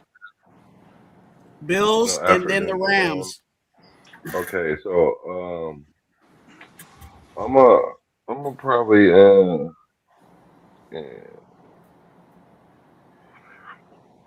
that's gonna be a really tough game. I think we're gonna surprise a couple people, especially on this panel, about this game. So I think we might pull this game out. what's up, AR? What's up, AR? Kazi, what's up? Hey, you always welcome Afakazi. I can speed up the win total for you. I'll let you rip off how many games we got. So What you got, Black? I said I got the Raiders winning that Yeah, Okay. he said win. Okay. That'll be a big upset. They'll start talking about us after that win. Bill. Nah, that's another L. Yeah. He loved up. I think Nate being on here with Gravy and I Nate's starting to see the light right now. Yeah. Well, Hey, yeah. what did y'all have the record last year? A whole I lot. had us at about 6 to 7 wins last year. Undefeated. Undefeated. I had about 4 or 5 wins last year. Yeah. Super Bowl season. Fucking delusion. My crazy medicated way, I was saying 8 wins at the most. Nah, Right. I'm not So that's why I'm not falling into that trap. Right. That's see y'all making y'all predictions based on how y'all felt about last year. That's what I'm saying. As of right now, this team's still last year's team until proven otherwise. No, we're not. We're nowhere near last year's team. We're not even close. Prove it. How are we not? Have we played a game yet? No. So we have no clue. Prove it. Well, prove it. Well, prove that we're gonna beat the Dolphins. Then you can't prove nothing. But that's just it. We don't know how good this team's going to be until they play a game. Until they get on the field and play a game, we have no clue we're better. How this team's going to look. Yeah, we do. No, you may not have a clue, respectfully, but I have a clue because you can look at a team and tell if a team is better than it was last year. You can. On paper, yeah. It's not even on paper. You can look at the roster and you can look at the coaches and you can look at the franchise, how they're handling things.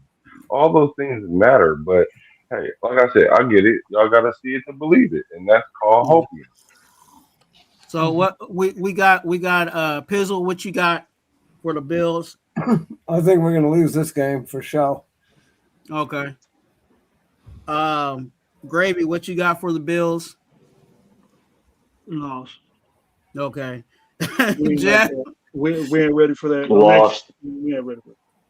Yeah. I'm feeling the same way. I think it's going to be a loss. Moving forward, we have the Rams. Okay, the Rams. Okay, Black, what you got against the Rams, man? We'll lose that game. Okay. Anything you want to add, or that's it? Now, I got something for this one. Okay. Every year we got one that we steal from the opponent. We're not supposed to win, and we end up winning, or we are one that we're supposed to lose, and we end up winning. You know, vice versa, whatever. Yeah. I might have just said that all backwards, but it sounded about right. Yeah, right. Good enough. Close enough. Fuck it. Yeah, so I think this is one of those games we catch the Rams sleeping. I think they kind of struggle earlier in the season, mid-season. They're a late season team, and I think we could catch them. I think this could be. So Nate, do you think don't you think the Rams are better than the Bills though? Yeah. So why is it so unfathomable for me to think that we're gonna beat the Bills but lose to the Rams? But y'all He's saying that it said that we win one game we're not supposed to, we lose a game. That's the game. Exactly. So I chose. When you hear my explanation for that. I agree with that. I agree with him with that, and that was my same. That's my same logic using it for the Bills game. I know that we're not supposed to beat the Bills, right? I know that. I'm not delusional. Like I'm my early prediction for the Super Bowl right there. But we supposed. That's my early prediction of the Super Bowl right there. But we win games. But we win games that we're not supposed to win. Sometimes they're a solid team. That game, and I think that's the game because they have a new coach. They have a new system. They're going to try to win with their quarterback play only, and I don't think that might be enough. I think that we're going to be more solid. Yeah, but they got a hell of a running game there too. Don't forget that. Cook is amazing. Okay, they're not better than the Rams last year. They're better running back than what the Rams have, I think. They're not a better team. I don't think nobody's knocking you for saying that it's going to be a win, win or loss. We were just saying, yeah, that's how we felt about the game. Like, no, I agree with that. Yeah. I'm just saying it's not unfathomable though. Like, we just not around 1 week later. Yeah, 1 week later. Opinion, Black. What's your opinion, Black? We beat the Lamar Ravens one time and thought we was going to the I forgot what year. Right. Back to back, I believe. Back to back. We beat the Ravens and somebody else and thought we was cooking and it fell off. So Carolina came home and what happened? Carolina came right after that. Beat our ass. The Red Rock, the Red Rifle. Remember that one? Remember that one? Fuck. Yeah. Oh wow. Who's next? Fucking Andy Dalton. Nate next? Yeah. Nate talked already. Oh yeah. I said we steal this one, but yeah. Okay, so what you got? I think it's going to come down to right. So Kubiak has been playing in the NFC West for the last few years, right? So he's been playing all of these teams, right? The Rams, Seattle, San Francisco. He's been playing them 2 times a year for the last couple of years, right? So he knows this coach. He knows how to beat these coaches. He knows how to beat McVay. He knows how to beat Shanahan. So it's just going to come down to whether or not we can keep it close, I think. So I think we could pull this one off. Okay, so you got it as a win? Yep. Okay. I think it's going to come down to coaching and how he could and how Kubiak exposes their defense, how the matchups match up. We'll see how he draws up the offense. Okay. Well, I like to hear, you know what I'm saying? I like to hear how we possibly can get it done. Raven, what you got? You know, he does, you know, okay, so the last 2 games of the season, right? The NFC Championship when he played the Rams, he called a perfect game. And then when they played in the Super Bowl, he called another perfect game. In my opinion, I mean the Rams game was tremendously called, dude. Every call he played was on hit. Yeah. So I don't think that it's going to be any different this year. It's just whether or not our personnel could go, you know, fist to cuff with them. Okay. And you confident in that? You confident in that, Pizzle? You confident in saying that player to player we match up real good with them? Well, I think that on the running side we could run. I think we could run the ball on them with the offensive lineman that we got, right? With Lindenball and JPJ, and then that new kid that we just got out of in the 3rd round. I think he's going to be good for us. I think he's going to. Yeah. Zoof or Zulu or Zon. Yeah, Zon. Yeah, he's going to be sick, dude. He's going to be good. They're going to put him on the other side of Colton Miller. They're saying he's a better pass blocker. But I like his aggression. I seen this. I don't. We'll see. I think he's better than Rodgers already. I'll say that. Yeah. Well, if we want to talk about that, we could. I disagree with you. Dude never played. Dude, I'm sorry, Twuan. If you want to get the rolling, but if we want to talk about what I think of Zon, but Zoom, whatever his name is, you know, Jeff knows. Zon. Instinctively, the dude has never played guard. The dude has never played guard ever. Yeah, he's never played guard ever. He's played primarily left tackle. He's missing a little bit. He played left tackle his whole life and played 126 snaps at center 1 year. I like his technique. He understands what's going on, and you can see it. Great athlete. Everybody brings up this RAD score. You got a 90 higher than any lineman ever. That means he's an athletic guy. RAD score is your athletic. So he's an athletic guy. He can make the switch. It's not easy, but putting him in starting at left guard, which he's never played like ever. 20 pounds. The transition. Nate and Jeff and all our offensive lineman guys, and I know too that it's that transition is tough to do. So if he could get it and be successful at it, he's athletic enough to do it. But you know, I hope. But since it's my turn, yeah, what you got against the Rams? Nate brought up a perfect example again. That's why I love being on. talking with Nate again. Is that we win a game where we're supposed to, we lose a game we're not supposed to. We got to stop that shit. To be a successful team and be, I'm not saying Nate's making an excuse that it shouldn't happen. Good teams don't do that, and so we got to get at that level. We got to be. I know people are gonna say, "Well, Gravy's tweaking again" or whatever, but me coaching or whatever. I don't know a coach that says we're gonna lose games we're not supposed or win games. We're just so used to that happening. I don't want to think that way no more, and I'm not thinking that way. So, I want to stop. I want that to stop. And then this is a game that we should not beat, we should not win, and it's gonna happen. They're superbly better than we are. They're my team. They're my team. Those two games that we played back to back is my Super Bowl picks right off the bat already. Is Buffalo and the Rams to be in the Super Bowl, and they're surprises. But man to man, even coaching, they got elite coaches. They proved it, and it's gonna be hard to beat. I hope it's a good game. I hope we look better against them. But we squeak one out, I'll be very, very surprised. But I don't think man to man, I don't think we match up with them real good. Could get ugly at home. Could get ugly at home. We don't have anybody to stop Puka. We ain't got anybody. They got the real Byron, the one we should have got. They got him. They only got better in the draft with the young guys. Those guys are in their second year, third year guy. Their defense is still just as good, and they don't have Aaron Donald. They got all of Kansas City. They got all of Kansas City's corners. What's up, man? Come on. They're solid. Yeah. We got a solid defense, defensive front, offensive front. They're good receivers, good running game. Yeah. Good quarterback.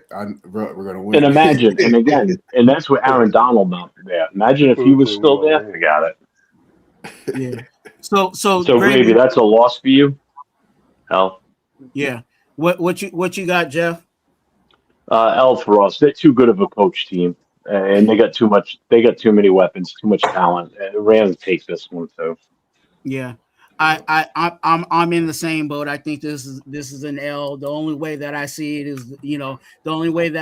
is like Nate said, we really surprised them fools. You know what I'm saying? Because again, we take them out clubbing the night before, bro. The scroll.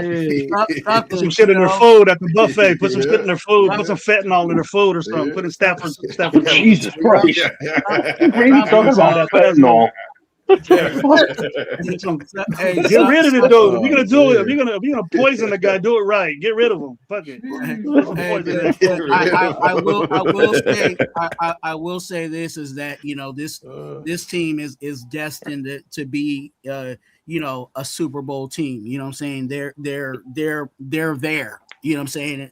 And when you look at it like that, where a team is there, I don't think we're there. So. You can't look at the Rams. You can't look at the Rams right now, even when you haven't even seen them, and say that every position is tops in each group, in each room. They're not tops in the NFL in each room. Yeah. Even their backups will start for our team right now. Right off the Ty Simpson will light us up. Yeah. Ty Simpson will be starting. He'll be lighting us up. And the reason why I say the Rams are a Super Bowl team is because even if you look at the way that they played against the Seahawks last year, like if you watch that game, like that was almost a Super Bowl in itself. You know what I'm saying? Like the way that game went down and how they, you know what I'm saying? So you knew like it just, the ball rolled in favor of the Seahawks that game, and they ended up being the better team. But you could not tell me the Rams wasn't that team. So definitely this season I'm expecting for them to be somewhere in that neighborhood. This year going to the Jets. Gravy, before we start on this, you already said that this is a win for you. Is there anything that you want to add? Because I want to skip you, but is there anything you wanted to add with the Jets, or you're good? Nah, we got to win there. We got to win there. Okay. So Black, what you got? What you got? We going to New York, meth life. You know what I'm saying? I call it meth life, you know what I'm saying, like the drug, because that field, yeah, this is one that scares me. And, you know what I'm saying, just because of the field quality, there's a lot of players that end up getting injured on that field. And it's almost like the Niners field, unfortunately. So at the Jets, what do you got, Black? Raiders.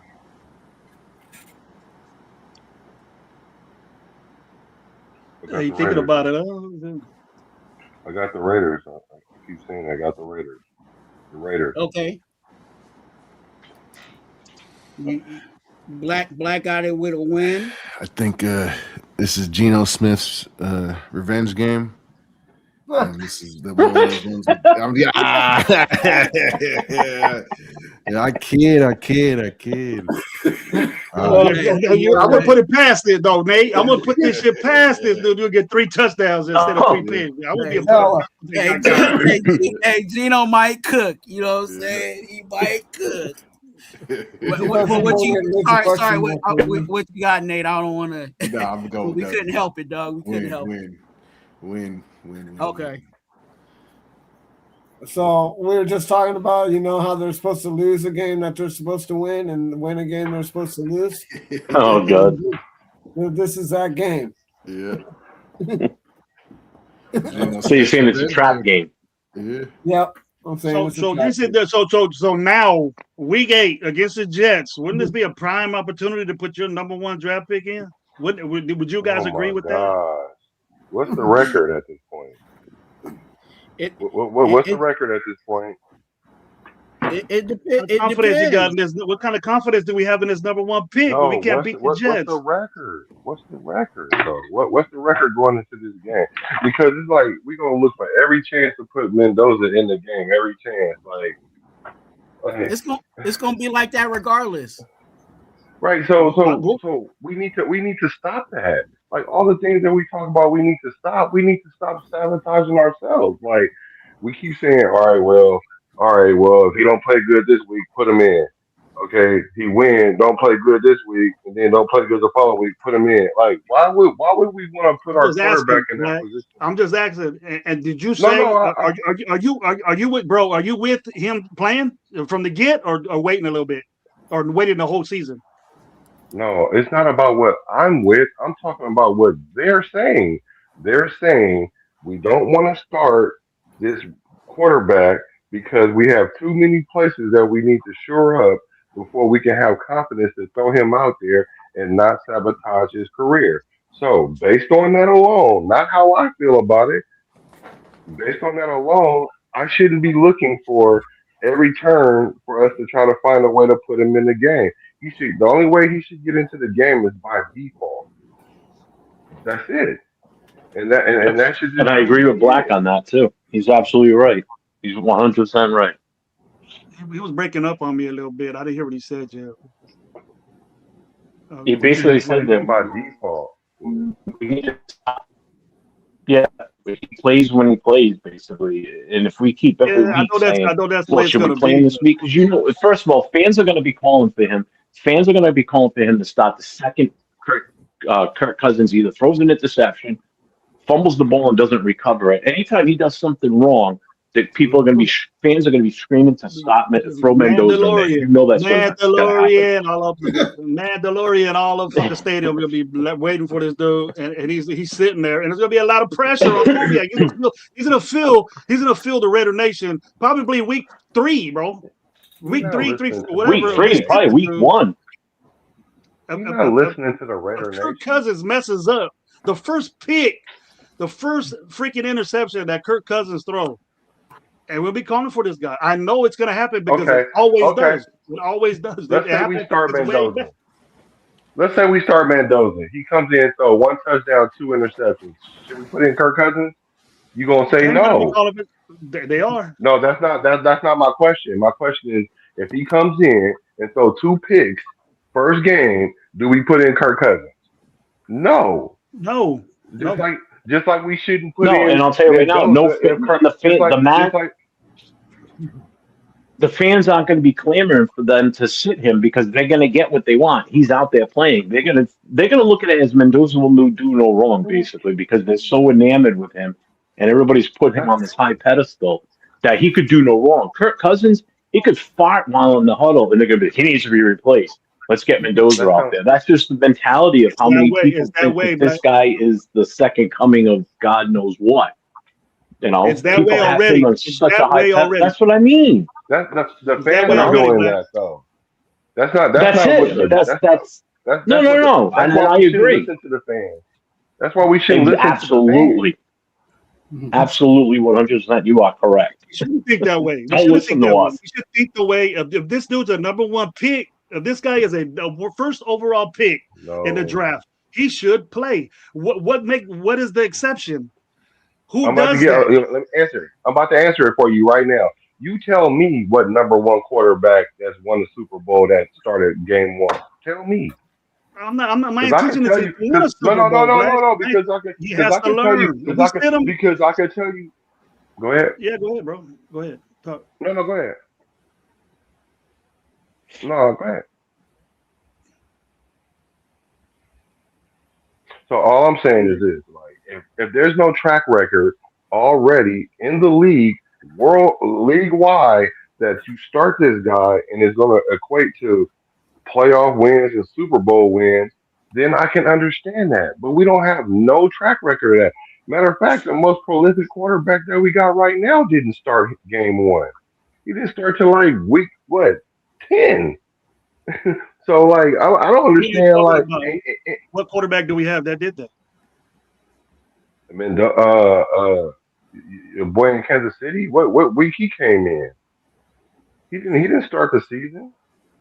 Yeah, but he wasn't the number one overall Super Bowl. Yeah, he was a first round pick. Okay, so even better then. Okay, so even better then. So even better then. Every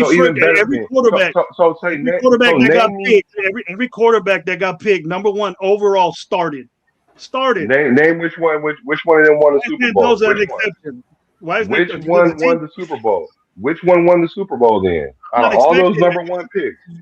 That tells me that your expectations for him is great. Is a lie. No. That tells me my expectation is to win a Super Bowl. It don't have nothing to do with him. So is mine. You guys are saying he's the number one pick, so he should start. Okay, cool. I agree with that. So let's look at all the number one picks that went number one. What have they done? They haven't won no Super Bowls. Who are they? Who are they? Who are these quarterbacks we talking about that we should just throw out there because it's already been proven that they should start? No, maybe we should do something different.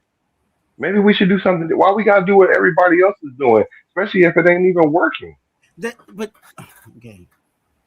See, my team. Honestly, the last number one overall quarterback to go to a Super Bowl, I think, was Joe Burrow, and he lost. Right. Okay. And then and he's been declining every. Prior to that, I couldn't even tell you. I have no clue. Troy Aikman. Yeah. Now we're going back to the last one. Yeah. And we're going back to the 80s, late 80s. Yeah, so it's a long stretch. You're right. So for me is I can understand the logic what you guys are saying. Like if he's that good, we need to throw him in right now because we got a house fire going on right now. But the thing is, we don't have a house fire. Drew Bledsoe. We don't have Drew Bledsoe. He won a Super Bowl right off the bat. No, he didn't win, but he did go to a Super Bowl with them, and he was the first overall pick. It was him and Rick Meyer that year. Yeah, Caleb started recently. Caleb started the number 2 pick in the draft. He started, had a successful season. Why can't our number 1 pick guy do that?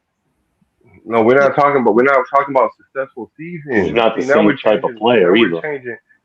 We're changing the standard. It works both ways. What you're saying, Black, is cool. You know, when they saying no, it doesn't work both ways. You're making it work both ways. All I'm saying is this: there's no quarterback that went number 1 that they put out there, and it was like, yeah, that was a great decision to put him out there because he's going to win the Super Bowl for us, and then it's been proven.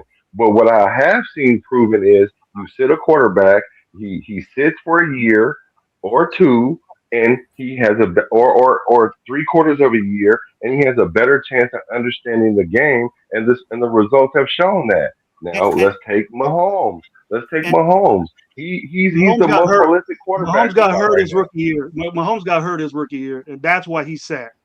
And then as soon as Alex Smith got hurt, he never started. He didn't start. Alex Smith wasn't on the. Alex Smith wasn't there. Alex Smith was already gone when that happened. He got hurt in Washington. But that's why he got hurt his first year though, Jeff. The reason why he didn't start. Yeah, he did, but he. No, but I'm saying is Alex Smith was already gone. Yeah, okay, but all of that goes to what the organization is trying to do, and that's why Tom Brady went out there in the press conference and said, "Hey, I like my quarterback to sit," because he saw history has shown that if a quarterback sits, that he has more room for success. Now, unfortunately, that's the battle between the organization, who actually is the people that move the strings, versus the Raider Nation that pays but doesn't have much to say anyway. So it really doesn't matter, because no matter what the situation is, it's the organization that's pulling the strings. But to Black's take. No, hold on. To Black's take. When was the last time a number one overall quarterback even won a Super Bowl? And he's right, it was Troy Aikman. So in all the years since then, how many quarterbacks taken with the number one first overall pick have played and won a Super Bowl? I'll wait. It hasn't happened. I agree with you on that, but you're not making a point. That's the whole point. That's what he's getting at. That's the whole point. Sits all year, bro, and he gets in his second year and fucks up. What are we gonna say? What I'm hearing now, bro, is that you're adding the big ass debate last night, Jeff, with the value of a pick, right? They were saying correct, and I agree with that too. I do agree with that. We're not getting the value for the number 6 pick with Gentry. What's the difference of it's worse at the number one? What value are we getting at that number 1 pick overall if he's not fucking playing? You want me to answer? Let me answer it for you. Here's the value. Why is he an exception? I'm about to tell you. Are you open to hear that? Are you open for the answer though? Because this is the reason why. Because for one, the nation has been crying for so long about us not drafting a quarterback and building around the quarterback. Then when we finally do it right, and then we want to do it right, y'all want to throw him out there already, and we don't even know how our O-line is going to be yet. We don't know how our play calling is going to be yet. We will know by week 4 or 5 or 6. So I can understand why people want to see him at some point in the first year. But just to throw him out there with all these new moving parts, that's not even a good thing to do, period, for a rookie quarterback. Yeah. So all I'm saying is this: the track record has shown anytime a quarterback has sat, it was more beneficial for the franchise, a la Aaron Rodgers, a la Mahomes, a la Jordan Love, but he ain't even actually panned all the way out yet. But you can see the maturation.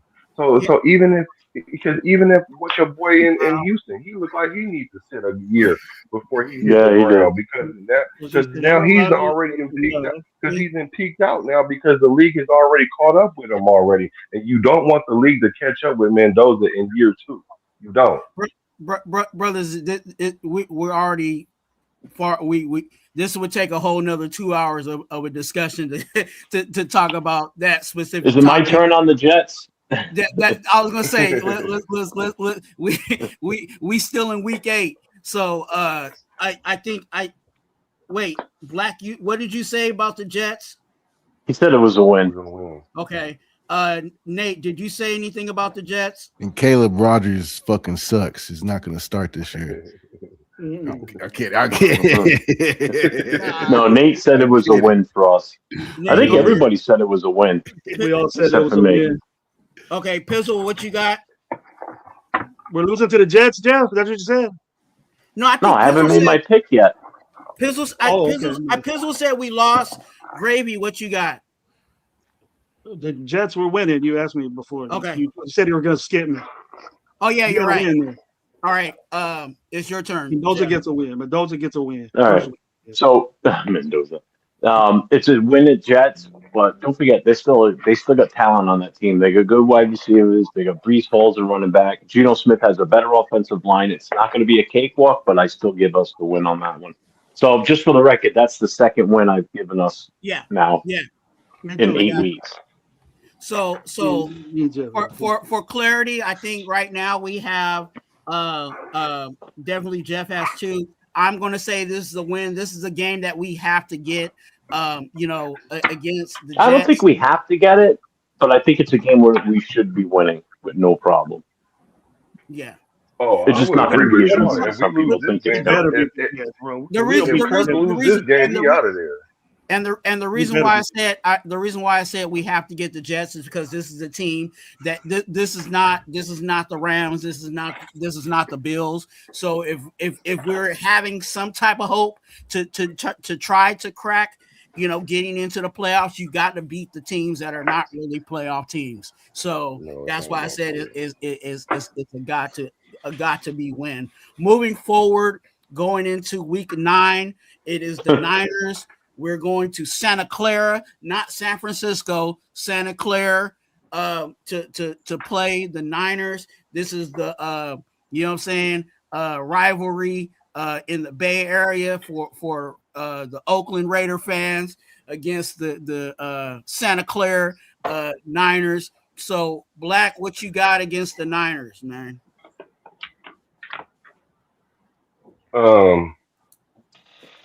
Week 9. So see, this is the thing about the Niners, man. Week 9, the Niners started turning it on. Like that game is like your response said everything. Like I said, if we do lose to the dang Jets, then I can see us putting in Mendoza. Man, for real, and it probably would be smarter to put him in before the Jets game. If, and I hate saying that, if we're gonna put him in, but long story short is I'm gonna say we're gonna beat the Niners. Okay. Well, go ahead, throw him in against one of the best defenses in the NFL. That's great. That's great. Oh my gosh, you can find something every week about a team that's better than us, that they're gonna be better than us in something. He would be tuned up already. All his mistakes will be over. All his dumb shit will be done already. Then he could go out there and play. Man, that ain't how that. Man, because I want to go. Throw him in with one of the best defenses.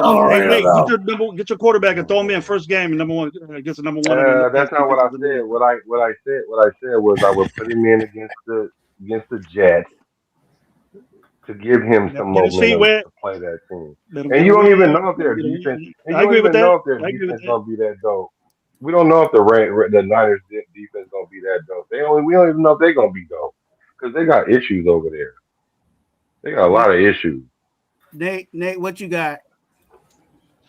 Oh man, he's a Raider though. I'm a Raider though.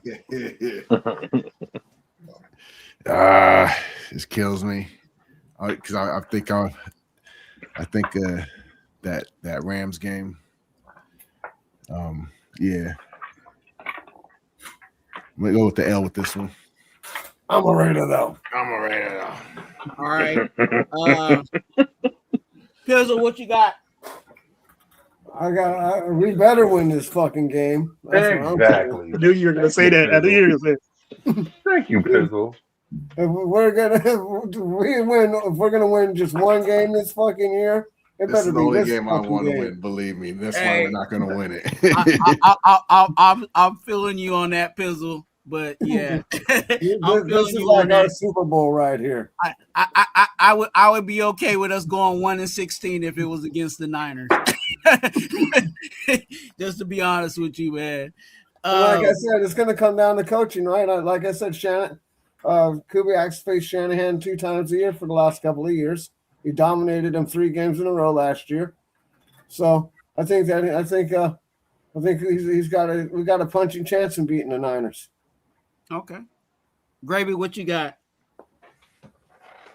Great point, Pizzle, with coaching, but Kubiak doesn't have these guys playing against the 49ers. It doesn't matter to me how well he knows them. But with these guys that we have with the Raiders, the hatred I have for that Bay Area team, we get Mendoza has played the Jets. He gets a great win with the Jets.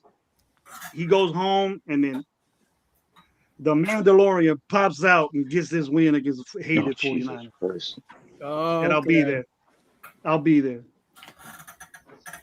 All right, great. Calls a win.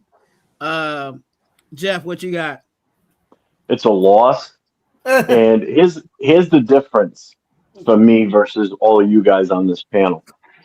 Because you guys are Cali guys, and some of you guys live close and know that Bay Area rivalry.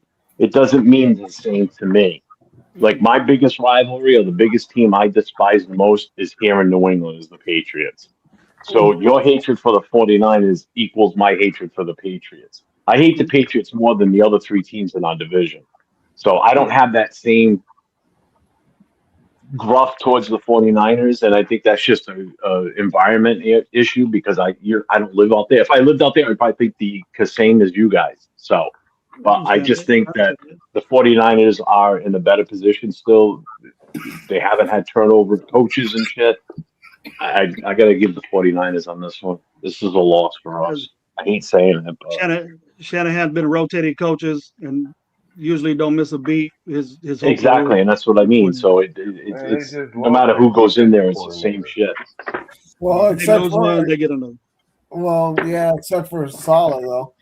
Salah's they just lost Salah. Defense go. Who they got over there? Raheem Morris now. Yeah, and even before he came back, he was only there for 1 year, and even before he came back, the defense was still good. So they got Raheem Morris there now, yeah, right? but it's not whether or not they're good. It's the play calling. That's the difference. yeah, but what I'm saying is even before Salah came, because Salah was there for last year, and that was it. So Yeah, I know. even They were before Salah came there, they still were being coached very well. So They still had a good defense. They still had a good Yeah. defense. And those were rookies. Those were first year guys. That's what I'm saying. Like he coaches. yeah, and now they're seasoned now too. Yeah, but Salah's the guy who runs that defense the best, dude. Oh, and I don't disagree with that, but I still say it's a loss. I said it with Pizzle. Like I really do mean that. Like if we went 1-6 and the only win we got was against the Niners, I would be for it. But unfortunately, I got this as a loss. They got stuff that right now we're trying to build. Week 10. Every team got that. What week 10 is the Seahawks are coming to Las Vegas. The Super Bowl champs are coming to Las Vegas in week 10. Black, what do you got against the Seahawks? I don't know. I don't know. But using y'all logic, we should get blew out because they the Super Bowl champions. So they got a bunch of stuff that we don't have, except for their coach.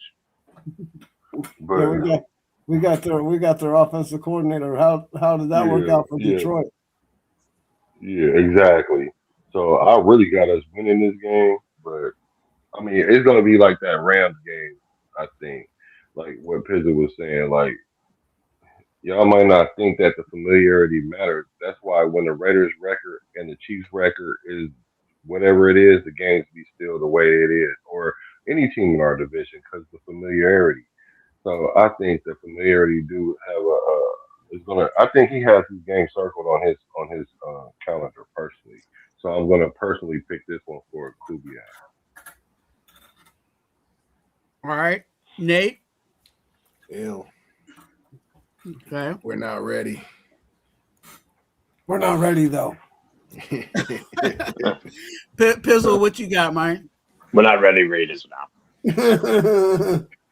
Well, this is the thing, right? We were just talking about this. He just left there, right? He just left that place, and he knows the inner workings. That's like John Gruden, right? John Gruden going to Tampa Bay and versus us at the Raiders, right? So he knows. Well, That was just dumb play on our coach at the time. That's all. Yeah, no. Well, Al Davis's call. Callahan was just doing the same thing that Callahan was just doing what Al Davis told him to do. Yeah. But what are we in week 10 right now? Right. Yeah, we're in 10. But yeah, I don't know. Like I want to give us a win on this too because I think, like I said, I think the offense is going to take a big step back from last year because he's gone. So and you got to Kenneth win. Walker. You got to win, Pizzle. Yeah, this is a tough one. Yeah, I think I'm going to have to take a W on this. I know I'm kind of reaching, but yeah, I think we can win this game. Okay. Gravy, what you got? Ain't much to say. We're losing. All right. Jeff, what you got? This is the one game this entire season that I kind of got circled myself because I think this is going to be probably the biggest measuring stick for us on how well we think we are or how well we really are. Because number one, you're playing because they're still defending Super Bowl champs until they're eliminated from the playoffs, regardless. Okay, so you got our head coach going up against his former team. You know, I want to see where we stand as a team compared to the best in the league because Seattle's still the best in the league, no matter what you say. So I want to see. This is, I think, our biggest measuring stick this season. You know, can we stay competitive with them? Can we win this game? I still giving us a loss on this one. But I think this is definitely the true measuring stick to how good we are against elite teams. Because Seattle's an elite team. I'm sorry. Until they're knocked out of the playoffs and they're not in contention for the Super Bowl this season, they're still the team to beat. So I'm giving us a loss on this one. That's a tough game. We got a tough stretch. That center of our schedule is fucking horrible. Yeah. You know, there's some fucking good teams in there. I agree with you, Jeff. I think this is, like you said, it is a measuring stick. We are taking we're taking a good piece of what was successful for them last year. But the question is, you know, and this is going to be definitely for the Seahawks, this is going to be an indicator, was Sam Darnold really Sam Darnold, or was it really Kubiak, you know what I'm saying, making Sam Darnold Sam Darnold? You know what I'm saying? That defense is going to be there regardless. You know, that defense is solid. You know, and I kind of battle with this too, like, you know, because I saw the effects of what happened with the Lions when they lost their premier, you know, offensive caller, you know what I'm saying, and how they took a dip. And I'm like, okay, is that going to be what the Seahawks do? And will we be able to, you know, possibly surprise them because of, you know, kind of catch them a little limping, per se. And I still, unfortunately, I'm leaning towards, you know, definitely a loss on that. Against the Seahawks. Going to week 11 at Broncos. We're going to the Mile High, you know what I'm saying, against the Broncos. You know, Bo Nix and Sean Payton are there. They added some weapons offensively. That defense, I think pretty much that defense is pretty much intact. So week 11, Black, what do you have? Who's at home? Huh? Who's at home? Broncos are We're at playing home. we're in Denver. Broncos are at home. So we're going to Denver. Hey. The Mile High Club.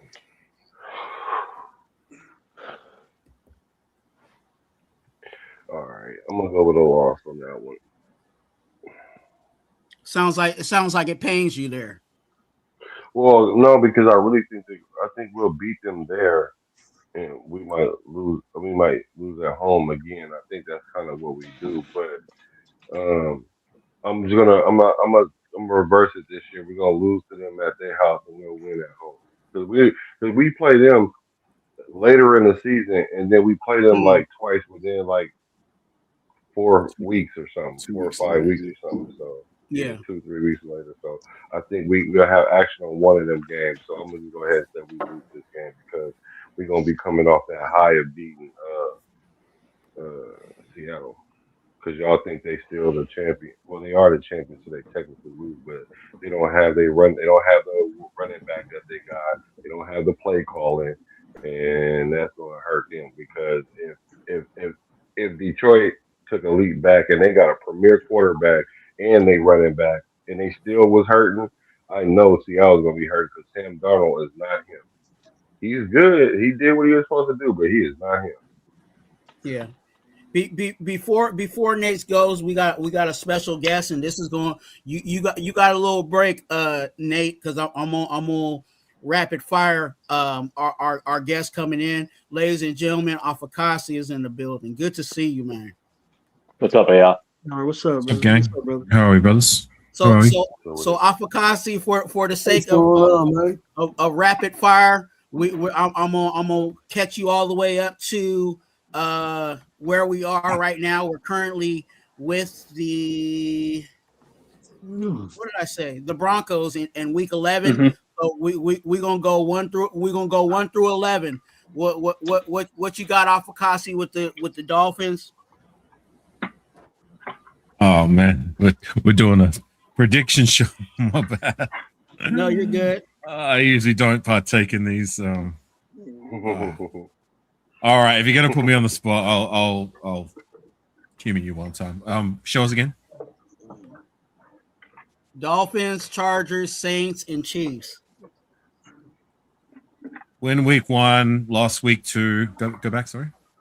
Okay, go ahead. Win week 3. Okay.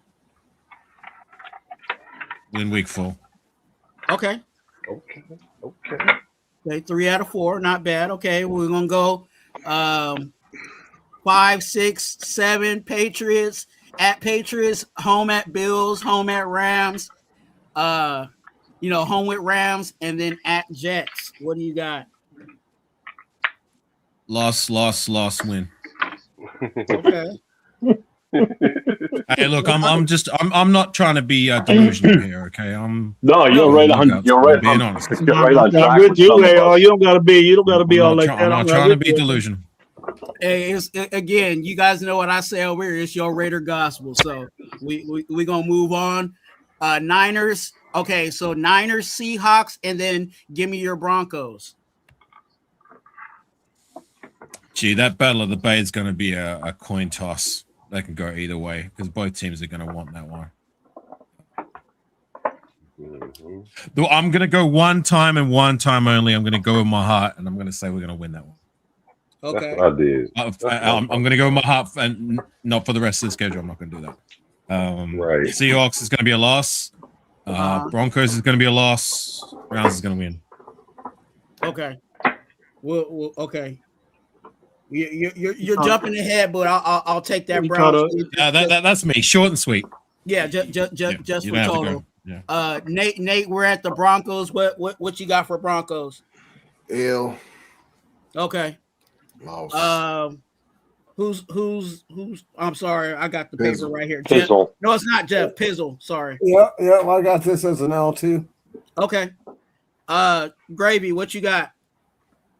I got it as an L, likewise.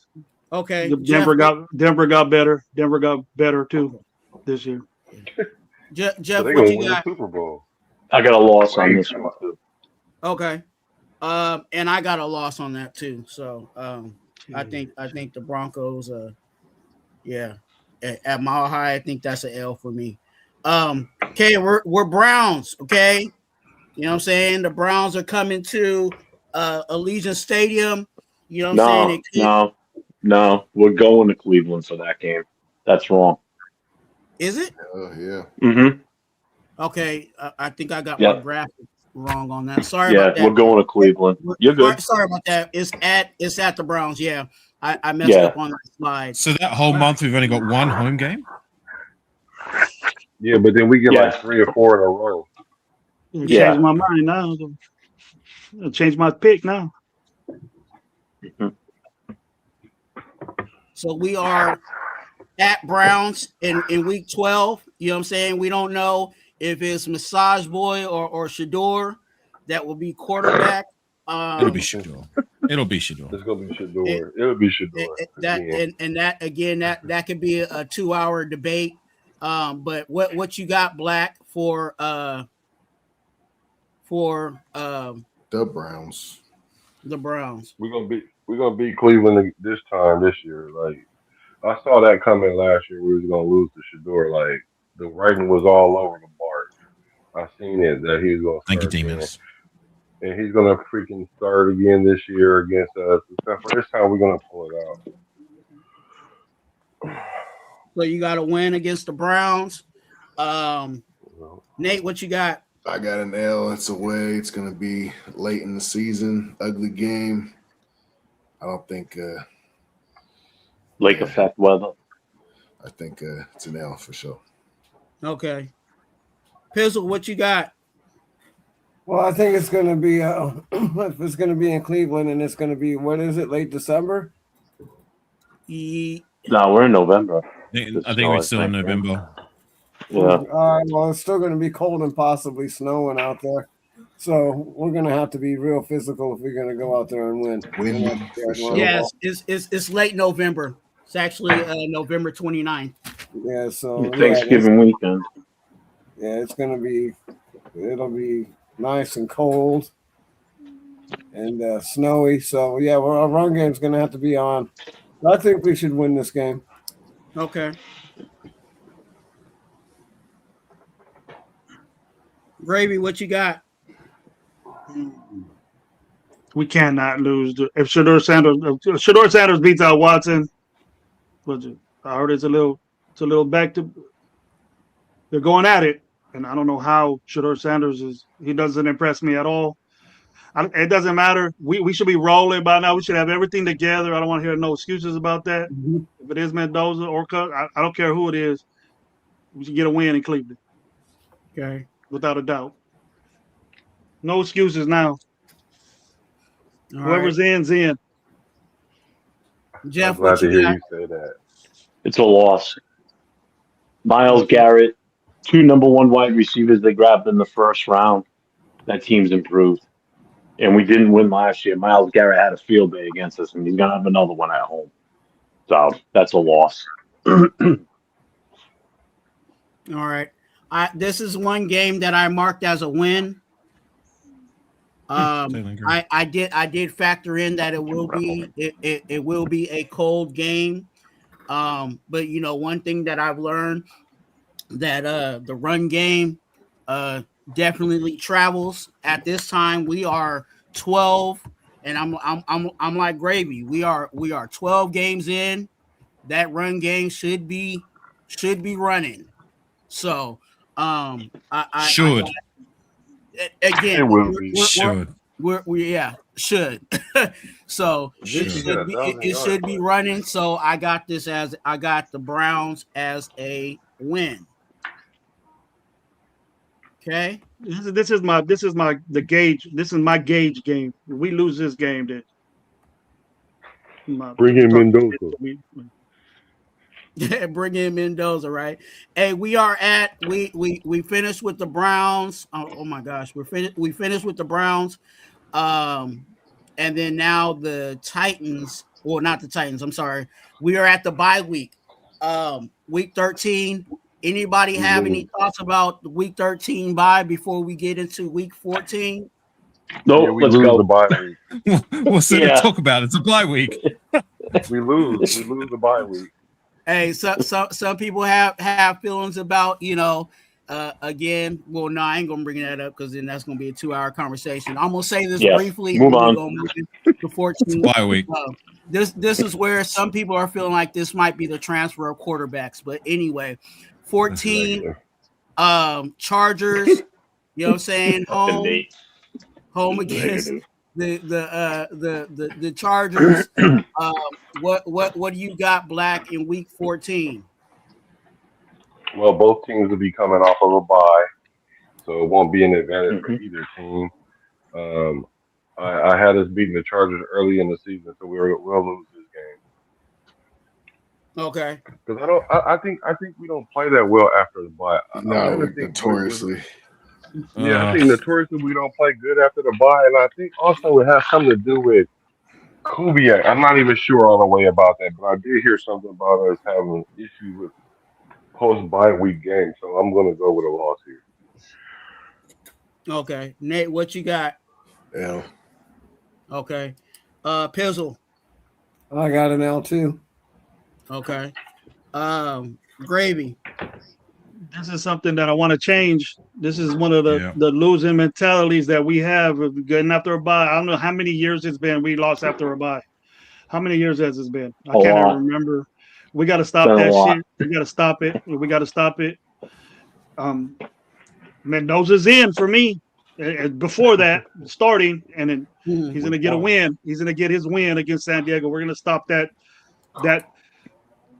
losing after a bye and come back motivated and get this win at home. Okay. Thank you, Gravy. And the first win in the division, and a legit win in our division in 3 years for me. Okay. So last time we put 63 on them. Yeah. I mean, yeah. I mean, you some people, and I know why Gravy said legit, because again, we could talk about the win against the Chiefs last year, but that we played against their like third string quarterback. So I mean, played against their practice squad. Yeah. So with that being said, Jeff, what do you got? I got a big old L loss on this one. Okay. I'm also saying the same thing. It is a loss at the home with the Chargers. Let me get the right slide. Right. You skipped Apakasi. No, oh yeah, Apakasi. What you got? How many games have we lost against the Chargers? Have we lost every game in a row since that beatdown? Yep. So Yeah. that was when was that? We only won one game. We won was one that game in 2 years. That was 2023, right? When that happened? Yep. This is for 2 years we haven't won a game. So we've lost 4 in a row. Okay. And I said we were going to lose the away/home game in LA at the start of the year.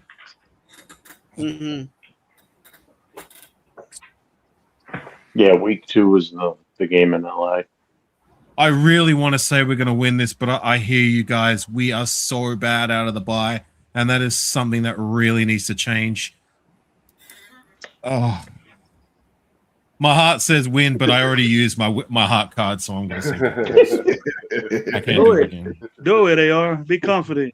We're rolling now. Hey, trust me. To your point, I want us to win, but like I said, I already used my card, so I.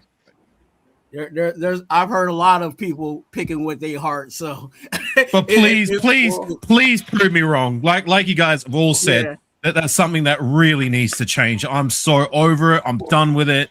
You know, I'm sick of the lethargy out of the bye week.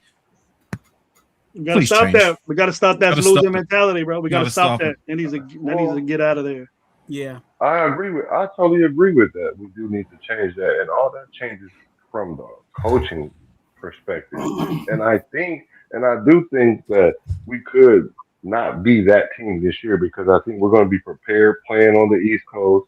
I think we're going to be prepared playing after the bye week. I think these are things that we're going to deliberately address. I'm talking about Kubiak. So I wouldn't be surprised if we do play better off the bye, but I'm just used to that. So I did default to that. I think those dumb little skits are a bad start to all this shit. We want to change. How many years has it been? How many years has it been since we came off a bye and won a football game? I can't even remember. Look it up. Gee, I'll quickly look it up while you guys keep moving. Yeah, we I'm gonna look that up. I got obviously I said, well, I didn't say it publicly because I went to Apakasi, but I'm with a Chargers loss. We're gonna move on to the next team, which is the Broncos. Okay, the Broncos are at home. You know what I'm saying? We're playing. They're coming to Allegiant Stadium. This is a home game for us, Week 15. What do you have, Black, against the Broncos? Yeah, we win this game. It's a redemption game because we just lost to them, so we'll beat them this game. Okay. Because they're not that much better. Because if they were that much better, they'll win the Super Bowl. And you don't have them, and you don't have them in the Super Bowl. So I don't think they that much better. I think they overrated. You should have been there last year. They will not win. They will not win the division this year.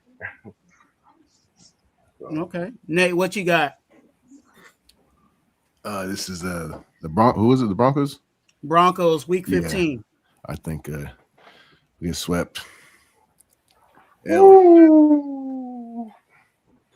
Okay, so you got a loss. I hate the Broncos. I fucking hate the Broncos.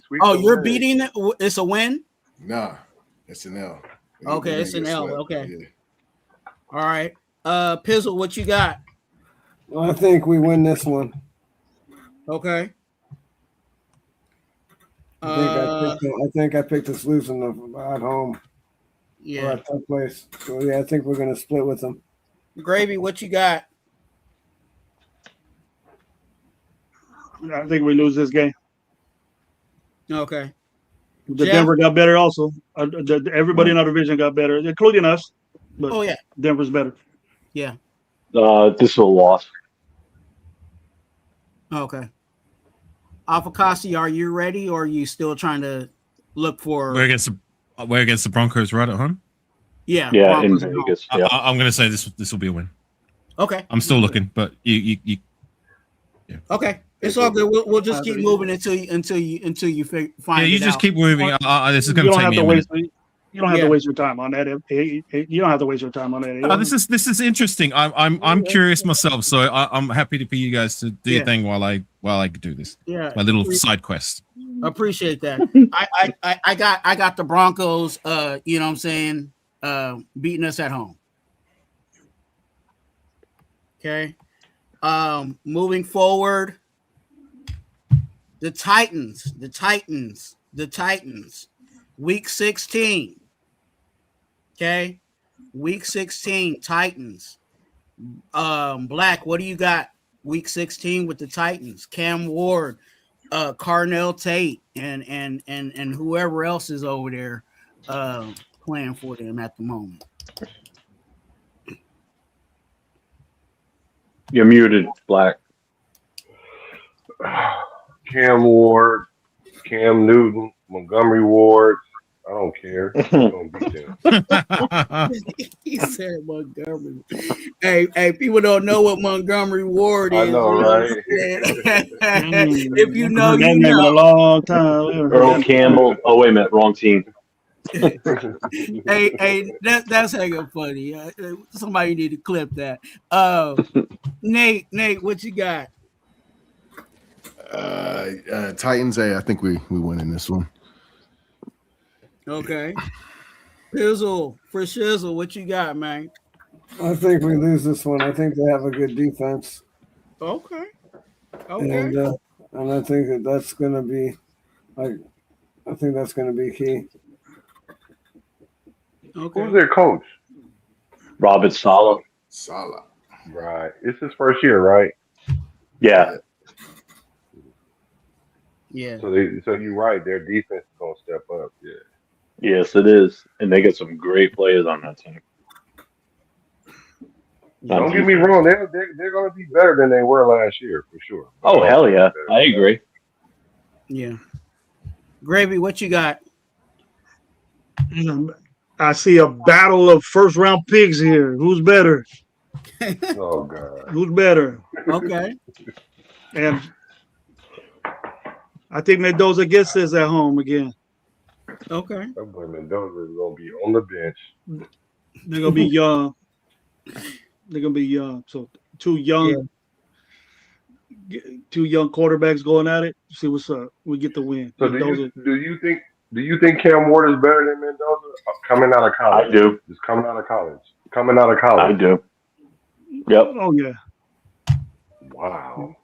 Okay. He's more athletic. He's more athletic, and he's more athletic, and that means something as being a quarterback. Yeah. That don't mean nothing. Jeff, what you got?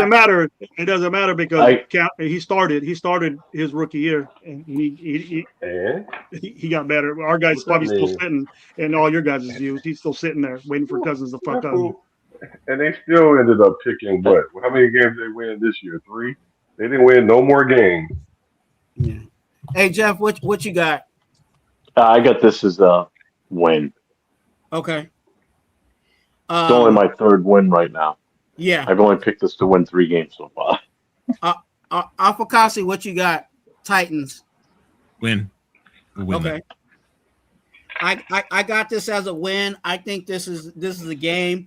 Again, for me, Cam Ward is getting what I thought he needed last year, which was a pass catching option.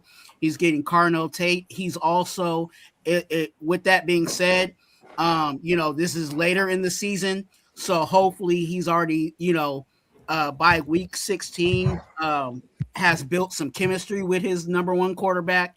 I mean, number one, wide receiver. So I think this game might be a little closer than what I expected it to be. But I also see this as a win for the Raiders. Let us go.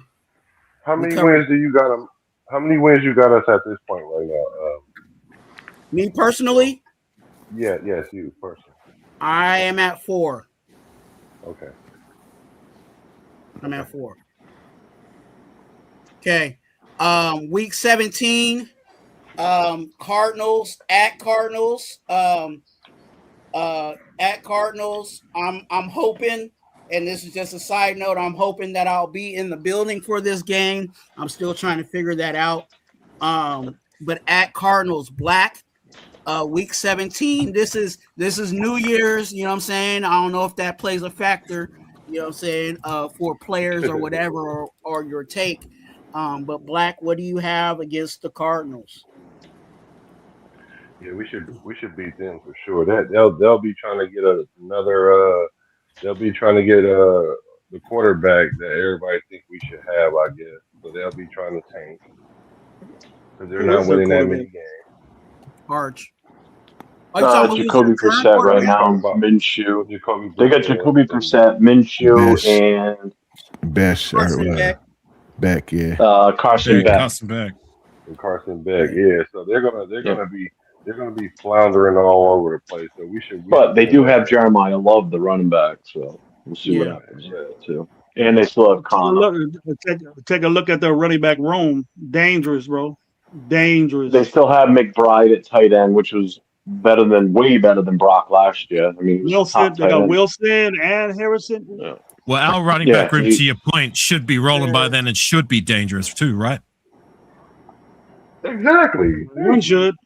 Genty should be rolling. I don't understand how everybody else players is supposed to be balling at that point, but ours. Genty should be rolling. No reason why they shouldn't be. No reason why they shouldn't be. And if they're not, that's a problem. That's a big problem. Yeah, it is. So Black, you said we got to win. Nate, what you got? There's a handful of teams tanking intentionally this season for one of those quarterbacks. They're one of them. And they're definitely one of them. So I think we sneak this win. Pizzle, what you got, man? Yeah, I'm going to go along with everyone else. I think this is going to be a W. Okay. Excuse me. I'm trying to do some pen work over here. Gravy, what you got? The Brissett's a baller to me. In my view, doesn't make a lot of mistakes.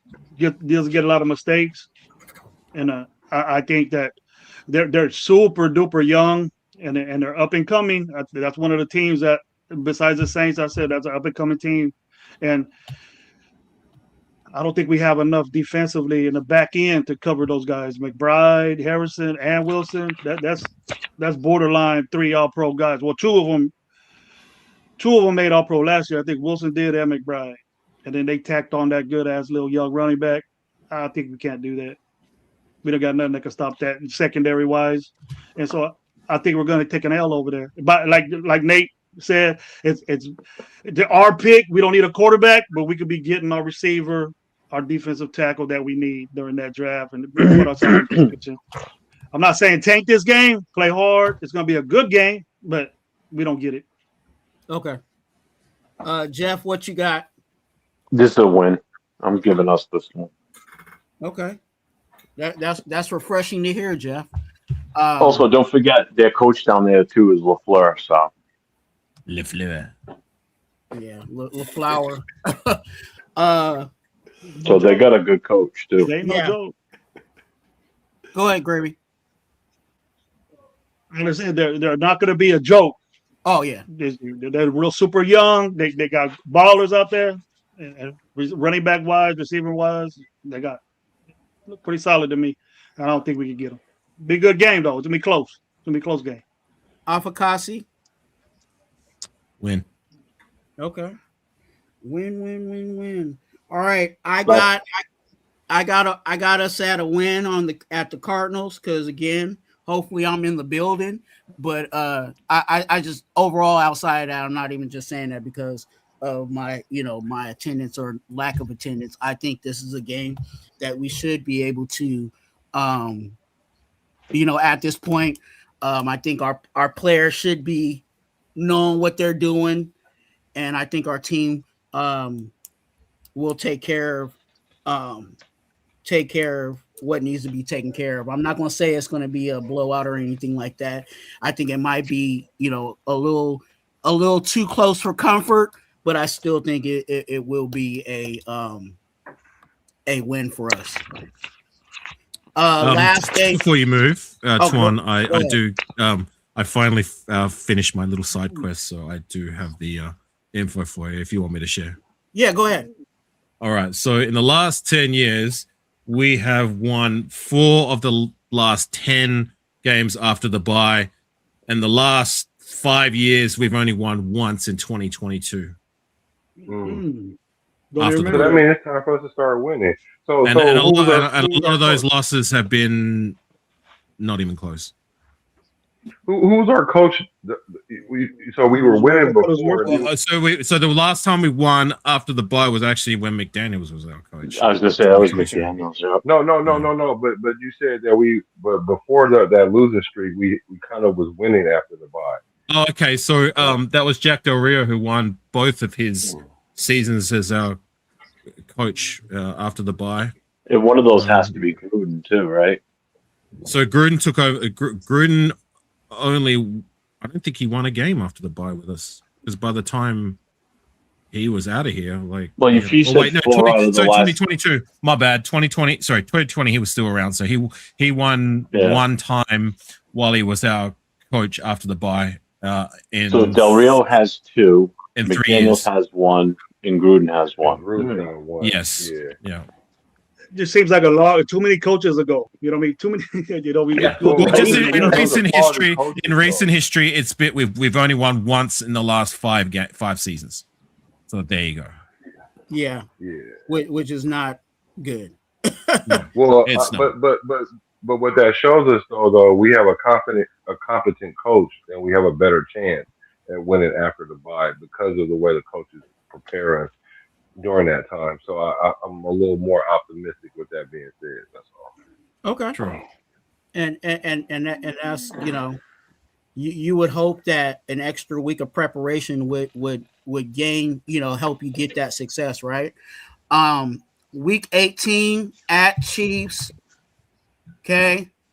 At Chiefs again. This is and let me throw this out there. It is week 18. So there might be some implications where we might be playing, playing the second or third string at this point. If the Chiefs have success, right? If they've already, if they've already, etched their playoff, berth, they might sit some guys. So, again, you can take that however you want to take that.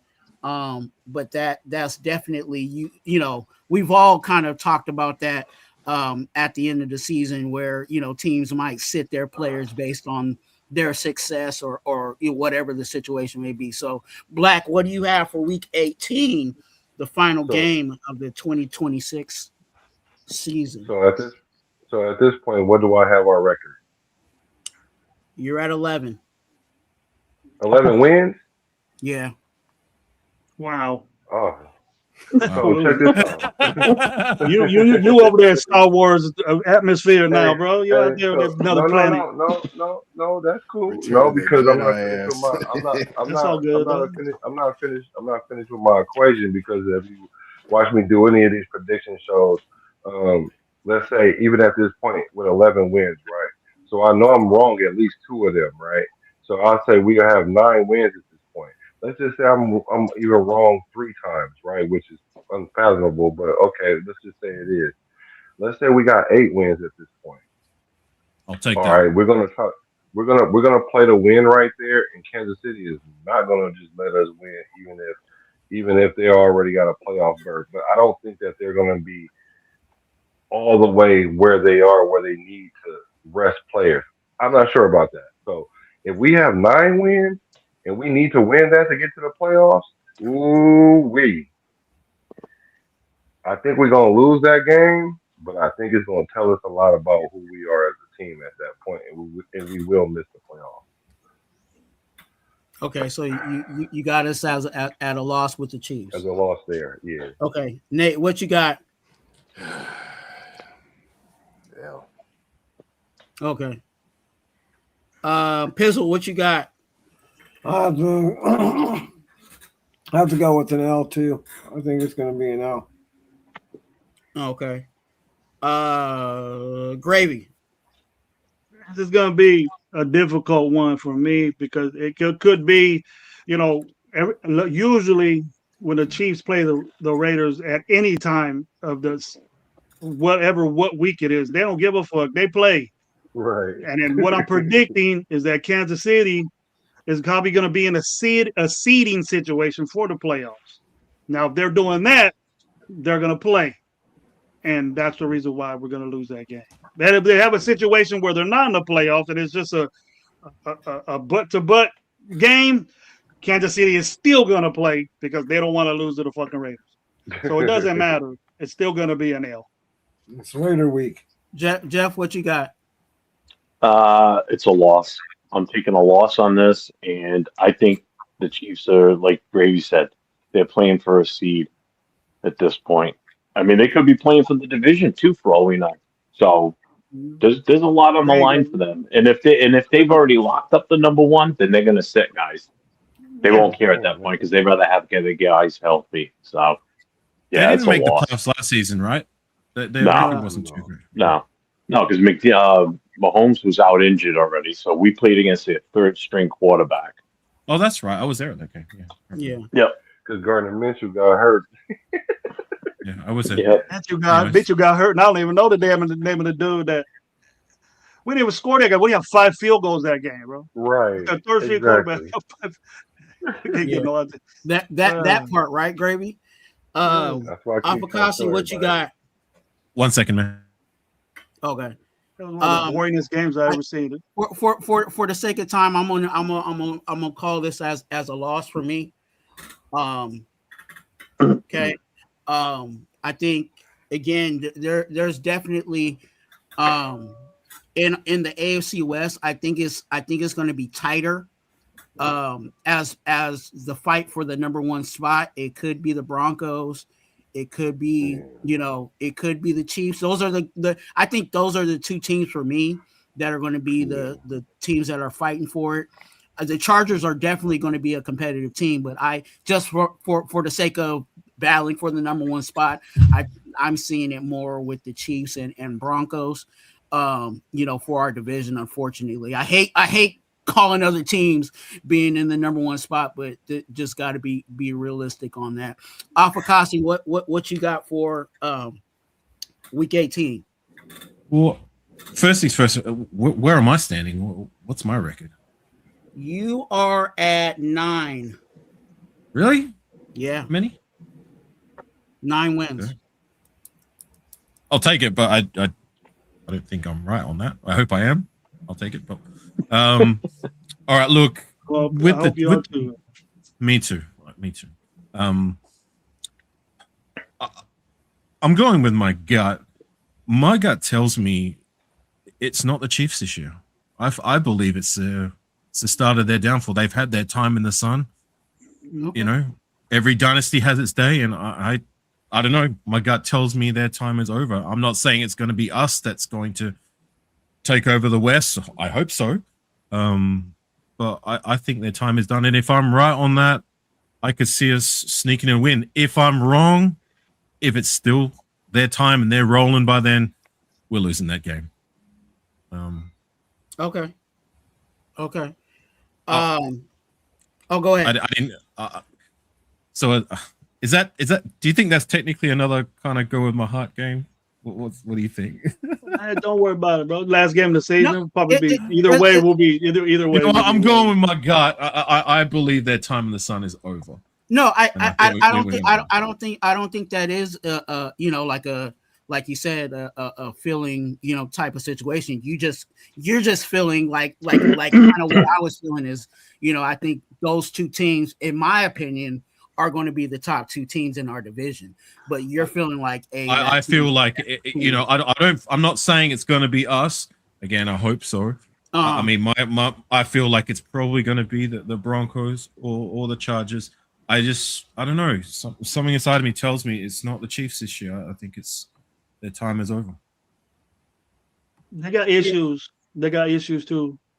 Yeah, they got a lot of issues, but when they haven't fell off just by injury of their best guy. That's the only reason why they fell off. They've been so high for so long. Every dog has its day. And the difference too, and I think and this is just how I see it too, is when you look at the Chiefs in itself, that team has moved. That team has evolved so many times. You know what I'm saying? Like there was a period where they had like the Tyreek Hill era. You know what I'm saying? And they had success there. And then they went to Juju Smith-Schuster and you know what I'm saying, and team, and they still had success. So that team roster-wise has flipped over a few times and still for some reason found a way to have success. So you could be right, but then on the flip side, it could just be another flip over. If it's a case of same old shit, then yeah, we're losing that game. Yeah.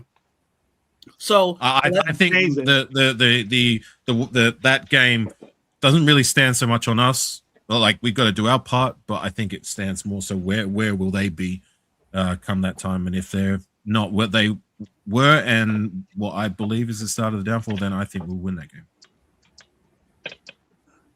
Okay, give me a second. I'm doing some work over here. Ready to get beat, AR. I hear what you're saying. They're ready to get beat. Time is go. They're old. Yeah, they're super old. And like I said, and they really every team that goes up, they have to come down. And I don't know. My gut tells me the time is now. Matters how this dude recovers though, because he's hella good, bro, and we never stop him. He always gets us in one way or another, and then just him. And then they got a running so-called got a running game. They got rid of Pacheco, they got rid of all that shit. Now they got themselves a Super Bowl MVP now, so he could get busy, he could get to work. So they have that. They've shown that they don't need receivers. They got the best quarterback. So I wish we could do that with our shit we got. With our mess we have with receivers, I wish we could get a quarterback that could do that. But again, to what you said before, was it you or Jeff? Like, our running back game should be rolling by then. Yeah, should be. It has to. It has to. It has to, bro. Has to be. I've thrown enough favor and faith in them throughout the course of the off season, so they need to prove me right. And if they're not proving me right, then I'm going to be as loud as everyone else is in regards to the criticism that people throw out there in regards to our running backs. Yeah. Shout out to Jack Kennan. He said he couldn't see anybody. I think he's on his phone. So when you got so many people on panel, it's probably kind of hard to see on the screen. But if you are listening to this, obviously I'm here. Alpha Kasi's here. Black is in the building. Pizzle, Nate, Gravy, and Jeff are in the building. So if you guys are listening or watching, definitely Hey, shout out to Jack. I believe he was at that summer takeover event. I'm pretty sure I saw him. Yeah. I saw. Salute you, Jack. I saw you having a good time. Yeah, that's good. Salute to everybody in the chat. I haven't really been, I've been kind of looking at it, but not fully like paying a whole lot of attention to that. That's probably why I ain't got that many subscribers anyway. But anyway, but I definitely appreciate you guys coming in. Make sure you guys hit that like and subscribe button and get active with all these guys that are on the channel. Because they do content for the Raiders and the Raider Nation. So definitely appreciate you. I'm going to give the totals. I'm going to just give the win totals for you guys, what I have tallied. I got you, Paul. Let me get Jeff on the screen. Afakasi, I have you at 9 wins. Okay. Pizzle, 10 wins. Jeff, 4 wins. Okay. Black, 11 wins. Okay. Gravy, I got you at 6 wins. Okay. Nate, it's different from last year. I got you at 6 wins. And I am at 5. Okay. So 5 for me. Nate has 6. Gravy has 6. Black has 11. Jeff has 4. Pizzle has 10. Afakasi has 9. And again, this is very early. We haven't seen it. We haven't seen what's going to be cooking over here at, in preseason. We don't. Opinions are subject to change. Definitely. So, Can you read those wins off again?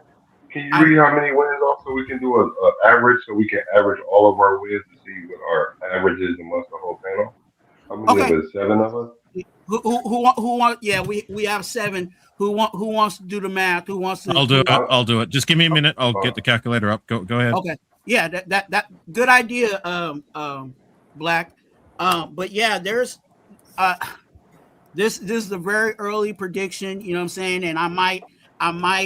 I mean, it might be tough to do a live to check with these guys, but I might,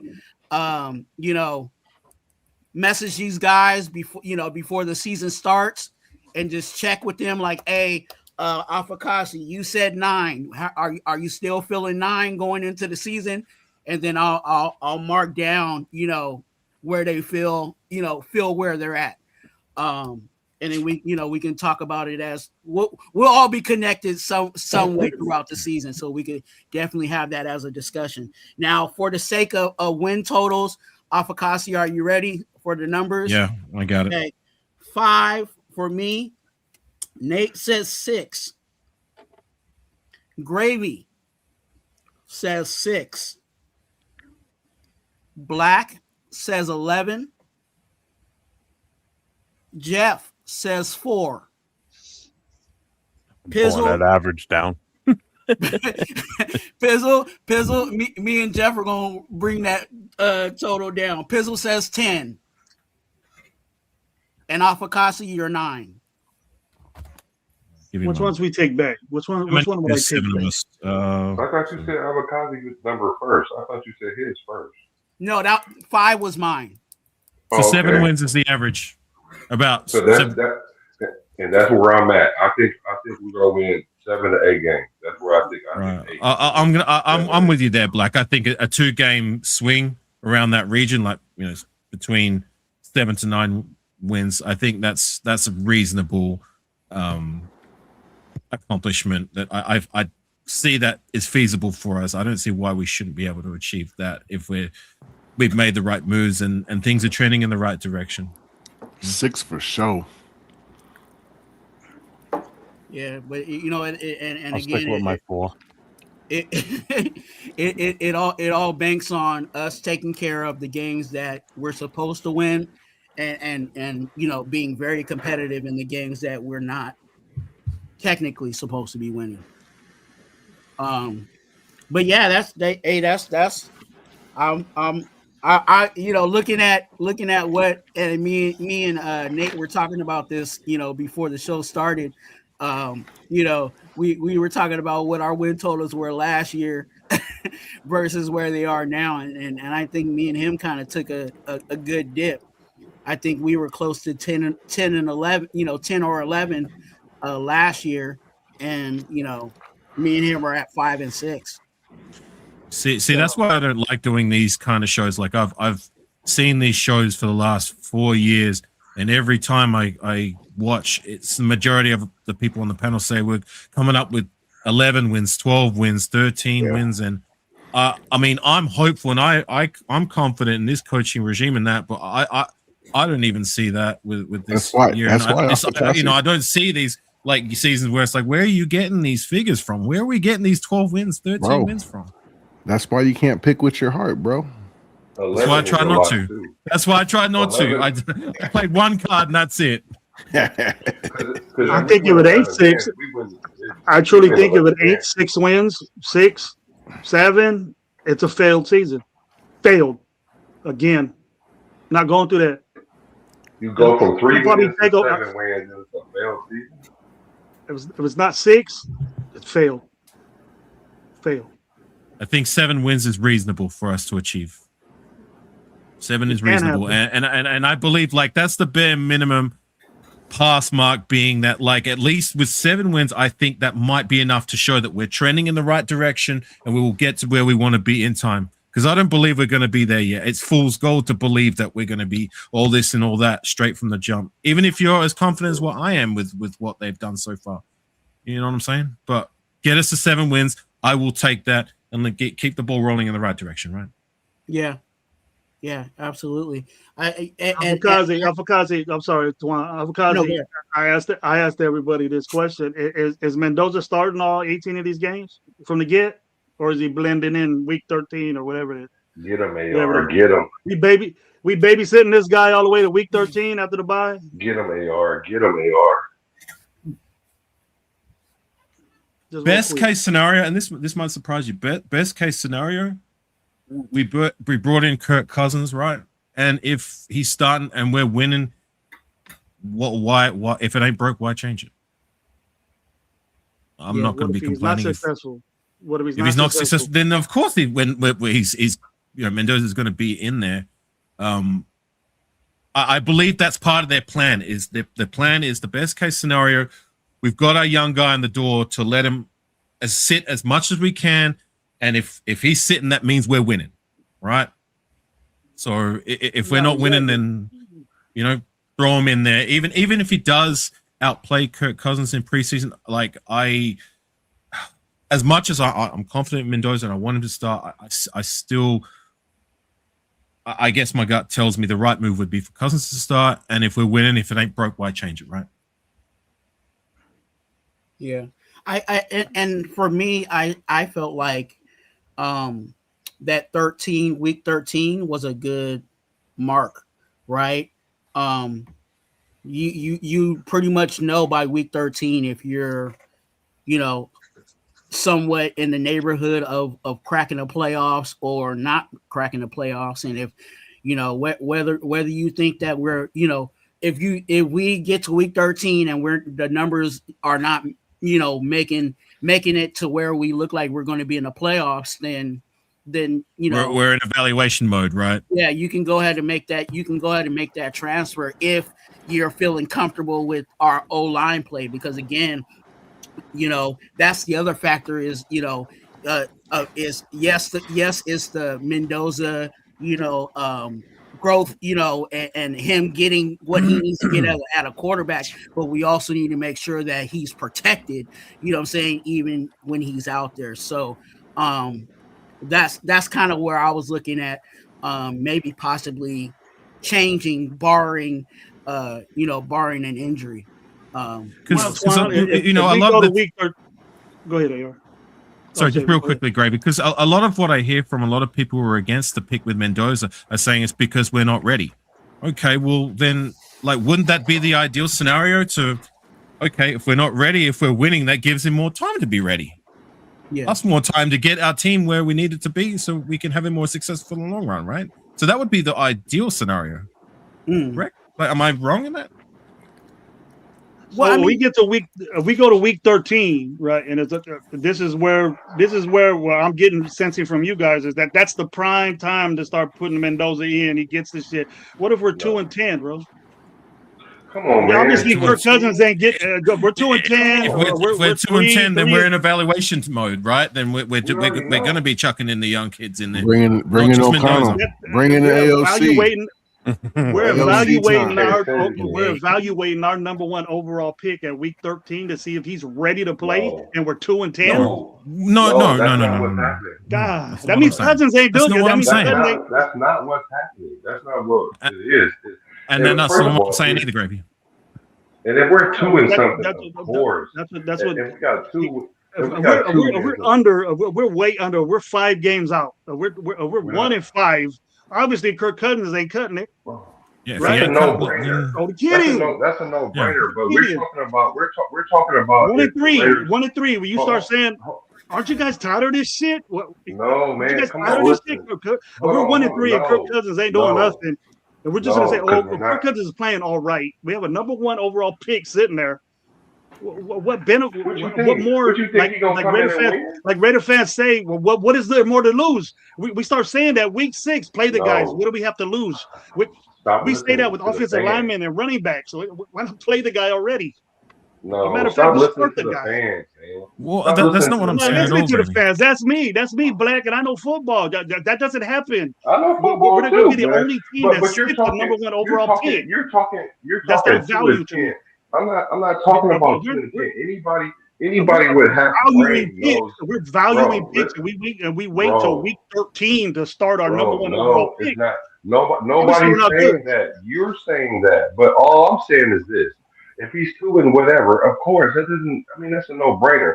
But if he's 7-6 after 13 games, and then we got our weak part of our schedule coming up, do not put in Mendoza in week 14. Like, that doesn't make sense if we're close like that. So I can see if we're lopsided, yeah. But if we're competing and we didn't win 7 games after winning 3 games, and sure, we're at the weak part of our schedule, we mess around winning 3 of the last 5 games, we might have a chance at the playoffs. But the playoffs isn't the goal. That's what we need to stop doing. You can't take that back, bro, now, because you had us winning 11 games, bro. And I also said, why do you take half of what I said? And I also said, if you watch me doing any of these things, that if I said we won 11, that means more like 8 or 9. That's what I'm saying. Because I understand that nobody picks it right all the way through. So I understand that I have some error in there somewhere, 2 or 3 games, give or take. But I'm saying that winning about 8 games is realistic to me. 8 games. Of course, I picked 11, but now for real, I'm using some kind of judgment. I'm going to say it's going to be 8 games. And if we win 8 games, there's no way I'm trying to put in Mendoza in the middle of all that, because then we're not going to win 8 games. Gravy. Hang on, man. Like, just hear me out. Like, I was talking about best case scenario. Do you not agree that would be the best case scenario? Is that we give our young guy more time to get himself ready, while we've got our veteran guy who's in there and we're winning, right? Wouldn't that be the most ideal scenario? Am I wrong in that? No, I would think that we shouldn't have picked Mendoza. It's not the valued pick. If you sit that number 1 overall pick for a whole year because Cousins is doing better, we should have just got Cousins and not Mendoza, and somebody that could be part of that next year, or whoever we get a quarterback, we're ready to get a quarterback. We shouldn't have got Mendoza now. What I'm saying is that, like,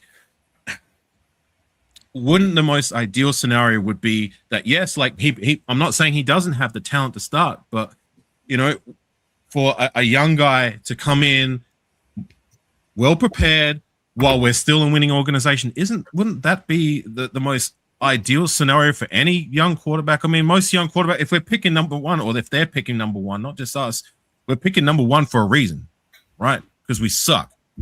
So a lot of these guys that are picked as quarterback, they're thrust into it immediately, because most of the time their number 1 problem is that they're void of a quarterback. So are we.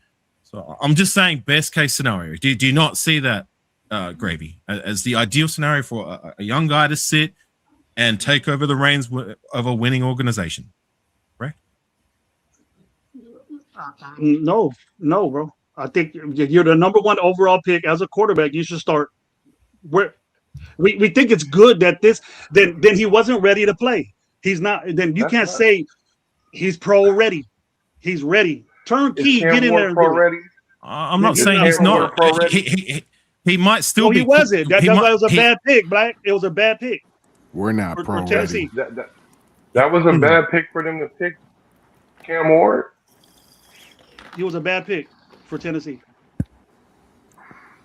But he started. They suffered through it. They're a bad team. They didn't have no choice. They didn't have a Kirk Cousins. If they had a Kirk Cousins, then it wouldn't be so bad for them. They won the same amount of games, man. They put him out there and they won the same amount of games. So just because you're the number one pick as a quarterback, don't mean it translates to wins. It don't. That just tells me right there the value of that pick we lost the value of that number one overall pick. We could have got somebody else to make our team better and start somebody right away. Like who? Because if he was a defensive lineman or a corner or a linebacker, he would be starting right now. You all know that. Don't tell me that he wouldn't be starting if it was another position. Somebody like Tyree Wilson type deal. Excuse me? I said like a Tyree Wilson type deal. Yeah. Like, who are we gonna get? I didn't hear you, AR. I'm sorry. Look, at the end of the day, look, I'm not. If that's going to be our argument, if we're winning, then that's a good problem to have, in my personal opinion. You know what I'm saying? I hope we get to that situation. Yeah, me too. But I don't care. I don't care how we win, as long as we're winning. I don't care how we win. I'm with you, AR. That's always good to say that, but when we talk about value of pick, and what I'm saying is a different position, but we got a heated debate. Ask Jeff about Genty being picked, and we heard the value of that pick wasn't worth it. And then we're gonna sit here and say, sit down, the number one overall pick in the draft. Let them wait, sit them. But we we got to get Genty help. Because he was the number 6. We didn't get the value for Genty last year. We got a heated debate. Ask Jeff. It was a heated debate for 3 hours. You were there, AR. Yeah, I was there. You heard it. So barely could get a word in without getting shouted over. Fuck. What's the value of that number one pick? And we're at a value draft process. The value of that pick is there. So who should we have got? Who should we got last year? So who should we got other than Genty last year then? There's plenty of defensive players and wide receivers. Everybody that we wanted was there. Any player we wanted was there. Name a player. Every player we wanted was there. Membu. Name a player. Membu. I would love to have Caleb Downs. I would have loved to have Caleb Downs to this team. We need a safety. We saved Kyle Miles. Talking about last year. He's talking about last year. If we'd have picked him last year, we'd have been 2-15. Oh, I'm with Genty pick, Black. Ain't no one going to change my mind that Genty was the right pick. So that debate is over. And a lot of people thought that was too high. A lot of people thought that was too high to pick a running back, but that was the right pick for us right then. Yeah, I stand on that too. Ain't nobody going to change my mind that we got value for that pick last year. Everybody nitpicking what Genty didn't do and all this shit. And he needs help and thunder and lightning bullshit. I don't want to hear that, bro. Genty did a great job last year. I'll just be disappointed in that. I just find it like for me it's frustrating with like, you know, we're looking at Genty as wrong pick. Well, I believe I'm with you. Like I think we got it right with Genty. It's the problem wasn't with the Genty pick, it's what we did after that. You know what I'm saying? Like I think more people should look at that rather than what we did with Genty. You know what I'm saying? Like because we still haven't found enough of those guys that have worked out for us or look like they can pan out. I gotta go, guys. I'll take you guys out. Hey, Pizzle. Later, Pizzle, man. Later, guys. See you, bro. That's what I said. You know what I'm saying? That on draft day when we got Genty, I was like, hey, and I said it publicly on my channel. I said, y'all got what you got. You know what I'm saying? Because I was more on getting our offensive lineman right there at 6. But I said, y'all got what y'all got.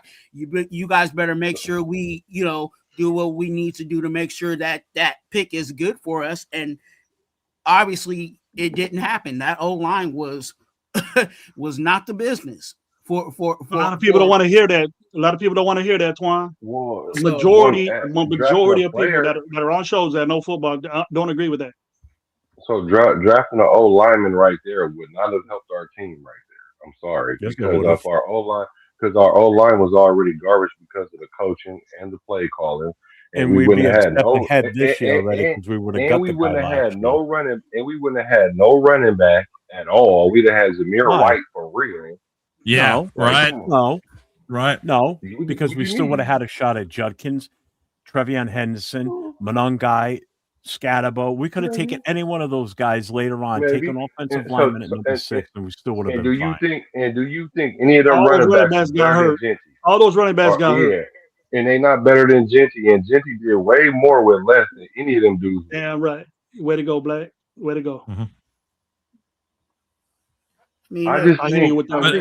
But it's not like we haven't been trying to. Sorry, Black. It's not like we haven't tried to address the offensive line either. I mean, I've already highlighted like how many offensive linemen have we taken in the last 3 drafts alone? What, like 5 in the first 3 rounds? Right. You know what I'm saying? So it's not like we haven't been trying. We just went and signed the most coveted offensive lineman in free agency, unequivocally so, in Linderbaum. We've gotten an offensive line coach that has some credentials and has some experience, not just being a hiring because he's a nepo baby, right? So right. I know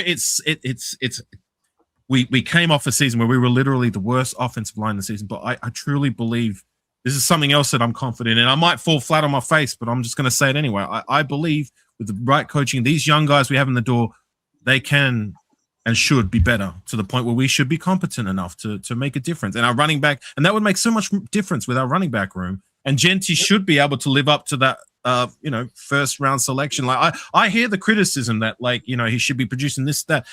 Yes, he should as a first round talent. Like in the top 10, you should be. There's going to come a time when if the offensive line is at least somewhat competent, then there's no reason why Genty can't be that Pro Bowl type or pro type running back. Hopefully by year 2 or 3, right? Yep. I thought he did an admirable. Even though I was there with you, Gravy. I was there with you. I was there with you. The rebuttal, I know you are, but the rebuttal on that AR is that we could have got more, and then got those other guys, right? We could have got more. We could have got Mambo. We could have got somebody else on the offensive line to better, and then we would have got one of those running backs. I understand that, right? And then they started nitpicking and get into yards per rush and shit like that. That Genty would do it, and I made it a big point that we were last in rushing last year again. For the last 3 years we've been 32nd in rushing. Okay, but we looked better as running game. The team our offense was bad, but visually to me he did a better job than 4 motherfuckers did the year before that. Yeah, I'm there with you. Yeah, you didn't get any argument with me. I was there with you trying to argue our case without getting shouted over and having people talk over. I was there with you, man. Besides Mendoza, we could have got ourselves a defensive tackle. You've been saying that for years that we could have got a defensive tackle. Well, I think we were in position to take a defensive tackle round 2. I thought I would have bet the house on it, but we didn't. And for me, the fact that they didn't screams to me that they're confident in the likes of Hemingway and maybe even Pegues, or the guys we already have in the door. I mean, why else wouldn't you take a guy at that position when there was quite a few prospects that were still available for us round 2? Apparently not. We had no safety One of the guys because we had no that's safety. probably going to be the guy. What's that? Sorry, man.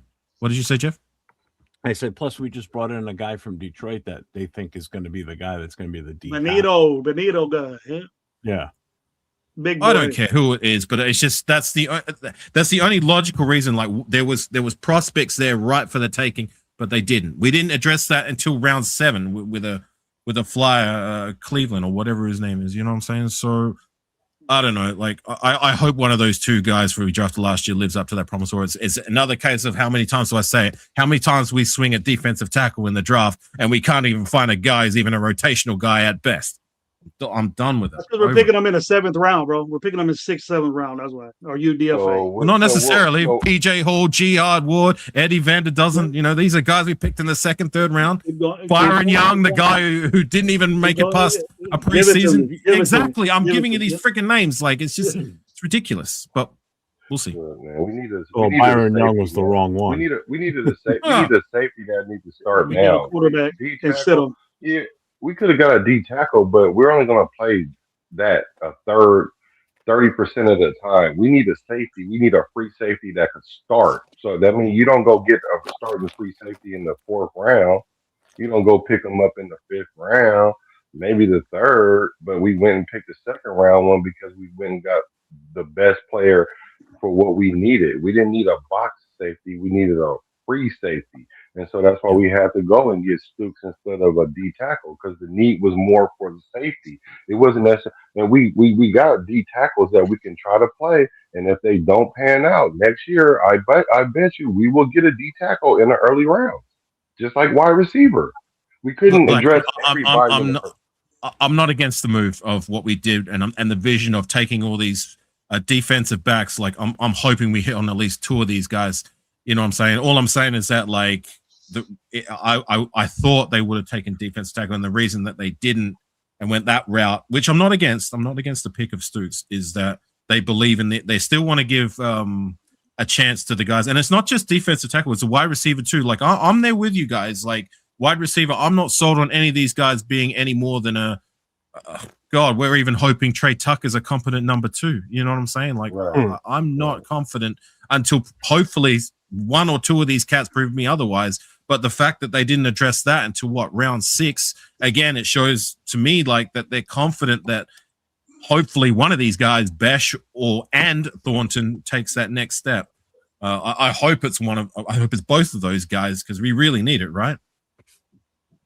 But it'd be good to find out this year if they're not, because then we can get rid of both of them. Well, we're gonna find out. Right. What's up, JT? So, yeah. I didn't agree with Stooks. He doesn't play free safety. Yes, he does. He's a nickel guy. What do you mean? He was doing both. He was doing both, Gravy. Man, they box safety. He's a box safety in Arizona. No, he's not. They played 3 free safeties in Arizona. I don't know what tape you watched. He's always in the box stopping the run. I don't know what tape you watched, because he's not a box safety. He's a nickel corner and a free safety. He's a better nickel corner than he is a free safety to me, Black. No, he's not. That's not what he's determined. That's not his. So a box safety is a run support safety, correct? Nickel, it can be cover, but you could be your priority is to stop the run. Yeah, which guy are we talking about? What player? In the box, but we already got Stooks, 2 of those. Jeff, we're talking about Stooks. Yeah, we got 2 of those already. We got Palomalo and Chin that can play in the box. We don't need no more box safeties. We got a bunch of them, bro. This guy can. Gravy, if you watch this tape, this guy can cover. He can make. That's what you want to see. I guess. Look, it's highlight film. Everyone looks like an all-pro in that, but from the tape, that's what he brings to the table. At least from the collegiate level, ball hawking, playmaking, which is what we're so void of, right? We're so void of it at the secondary position. We have been for so long now. Me as a free safety, just get a free safety. Get a guy that roams and covers deep. We get burnt deep since we lost Morrig. We got beat so many times that beat deep that since Morrig left. It's just a habit. Go deep on the Raiders. Palomalo and Chin can't cover it. Yeah, Merrick was a free safety and Palomalo was a strong safety, but we put him at free safety, and that's why his first year he was getting torched like that. So we get another nickel guy and have him play change positions if he has free safety. No, we went and got a free safety, a player that played free safety. You, I don't know. You think that he plays in the box and he's a free safety. He's a roam cover safety. And he can cover a nickel back. Are you talking about Stooks? He's listed as a nickel. No, you can say what you want to what they got him listed, just like they had that lineman at center. Yeah, and he played left tackle all the time. Right. And the things you guys got to understand also is I don't know how true the roster is, but Zone, whatever his name is, he's in backup to Lindebaum. He's playing. He's there on the roster, not at guard, not at center. He's backup center. Have you watched? Okay, well, if we're going to pivot to Zune, have you actually watched his tape, Gravy? Have you actually gone right? So you would see that he's not left tackle. Right. So he's not specific. He's not specifically a center. You know, he can slot in anywhere. You have to put one position as their like position that they. I don't know what they need to just fill the blank whenever they're putting out their fucking never played guard. Never played guard. Not a one. He has played guard as a backup. He has played guard. He played all 5 positions. Gravy, where did you see? I seen a roster after rookies, and he was on the roster as a center. I don't know if he is now. He's back. He's the second. He's the backup left guard behind Buford. Okay. And let me just get narrative this last behind thing, and I'll be quiet, right? The thing about it is, in college, you can play left tackle in college, but you can't keep up with the speed of the DN, so they move you into guard, so you don't have to do all of that, right? And it is 2 different positions, so you do have to learn 2 different techniques. Subduty. But this particular lineman knows all 5 positions, all of them, and he's played them all 5 positions, but he's never played guard ever. You're saying that. No, I see that. Show me a piece of tape where he ever played guard. So he's saying that he played all 5 positions and he's lying? You're hearing Black. No, I'm asking you. He said that. He's not going to play left tackle because his arms are too short. No, he's not playing left tackle because that's a fact. Man, there's a bunch of linemen that got transition to guard. He's going to transition to a guard, bro. But hang on, Gravy. He's athletic enough. He's athletic. He's a great athlete. Gravy, Gravy, if I don't have a problem with Zoom. I don't. Gravy, even if to your point, if he didn't play guard at the collegiate level, like most centers, like there's offensive line, and maybe Jeff, you can back me up on this. Maybe I'm wrong because you would know better than what I do. But like with sometimes guards, they struggle with the transition from guard to tackle, whatever. But when it comes to that's a definite. My point was going to be like when it comes to center position, if you're a competent center, then the transition to guard isn't quite as extravagant as what it would be going from guard to tackle. Am I mistaken in that, Jeff? No, it's easier for a guard to transition to center or center to guard. The outside tackle spots are tough to transfer to. Because most of our centers that we've had previously who have gone to guard. Well, as a tackle, especially on the left side, you're out on an island for the most part. At least when you're a guard, you've got interior help next to you. Whereas a tackle, you're the container on the outside. So it is a tougher position to learn out of the 3. So, yeah. But most of our guys, just about every guy that we've had who played center has been able to translate over and play guard if they needed to at a competent level. For the last 5, 6, 7, even longer than that. How many years? My information that I got from a reliable that we all go to, basically, that he only played he's played a total of thousands of snaps at left guard, 126 snaps at center.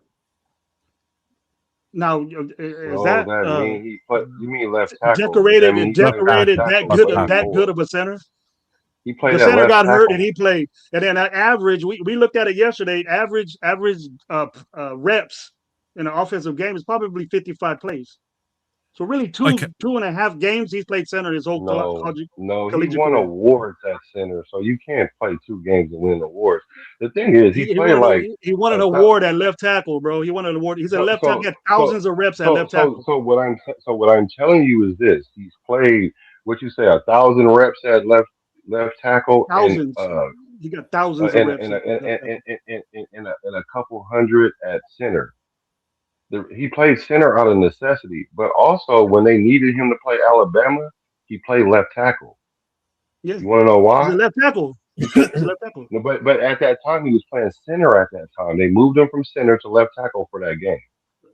Most of it. That game, and then I think he played in the Miami game. He played the Miami game a little bit. I meant Miami. I think it was Alabama too, but it was for sure Miami. I meant to say Miami. Thanks for correcting. He played both positions. That's the game I watched. Me and Alvakazi reiterated on our chat that he did that. And the reason why is because his versatility. Look, I don't know. We'll see. I know the transition. Don't get me wrong. I know the transition from center to guard is easier, but 126 plays, and we're saying this guy's a bomb ass guard. He's going to learn how to play the position. He's going to learn. I see no reason why he shouldn't at least be he can't be at least a very competent pass protector on the left side or as a backup center. I see no reason why it shouldn't be the case. He's not even the backup center. Meredith is the backup center. But drastic move from 126 plays playing center, bro, to guard. This guy's gonna learn. Stop talking about the center because he's not even the backup center. He's the backup left guard. I know. Okay? That's my point, Jeff. For a guy that played so many snaps at left tackle, and they're gonna move him inside to guard. Again, that is an easier transition from tackle to guard. To go from guard to tackle is tough. Thank you. All right. But they moved him inside. He played a majority of his snaps, pretty much all his snaps at left tackle. He played a very few at center. He's listed right now as a guard on our roster. Okay. He's not the backup center. Meredith is the backup center. So only in a pinch, meaning Linderbaum goes down, Meredith goes down. You've got two options to jump in at center. You got JPJ and JPJ. Or you got him. So that's it. So, again, he's the backup left guard right now behind Buford, who we got from the 49ers. So that's three options we have at center, right? Like the unequivocal starter. Yeah. And the guy who's very competent in JPJ. And then you got Meredith. No, we actually have four. Well, Meredith is the guy we just drafted. So there you go. So there's four different options at center, if need be, right? The one good thing about Zune is he's versatile. He can play. He's got experience playing all three positions. Playing tackle, guard, and center. Okay. But right now, where they put him is they put him at left guard. That's where they think he's going to fit the best. But he's the backup at left guard. But to your point, though, the reason why he might be going to guard is because his arms may be too short at this point. And that is another issue. Of the game. He's very athletic. Speed of the game yet. He's very athletic. I like him. He can do it. What about Nate? Nate's an offensive line nut. Let's say Yeah, you're a big fatty. That's what he's trying to tell you. Yeah. I've been trying. I like him. I like his attitude specifically. He just put me wherever he helps us to win, coach. I like that attitude. As an offensive lineman, you need 5 guys that think the same way like that. Unselfish position, thankless position. You just go out there for the love of the game and try to look out for your boys. And I like that about him for sure. He's willing to play all over the line. He's not. Oh, I'm only a tackle. I need that tackle. He's a Raider though. Yeah. Or a center or whatever. So whatever, just plug him in. It sounds like a good fit. I take him over Meredith, and I like Meredith, but I think does your gut tell you he has more potential than than Rogers maybe? Yeah, the other young guy we have at guard. Yeah, especially for this offense specifically. He's drafted for this offense, and Caleb Rogers was drafted for Pete Carroll.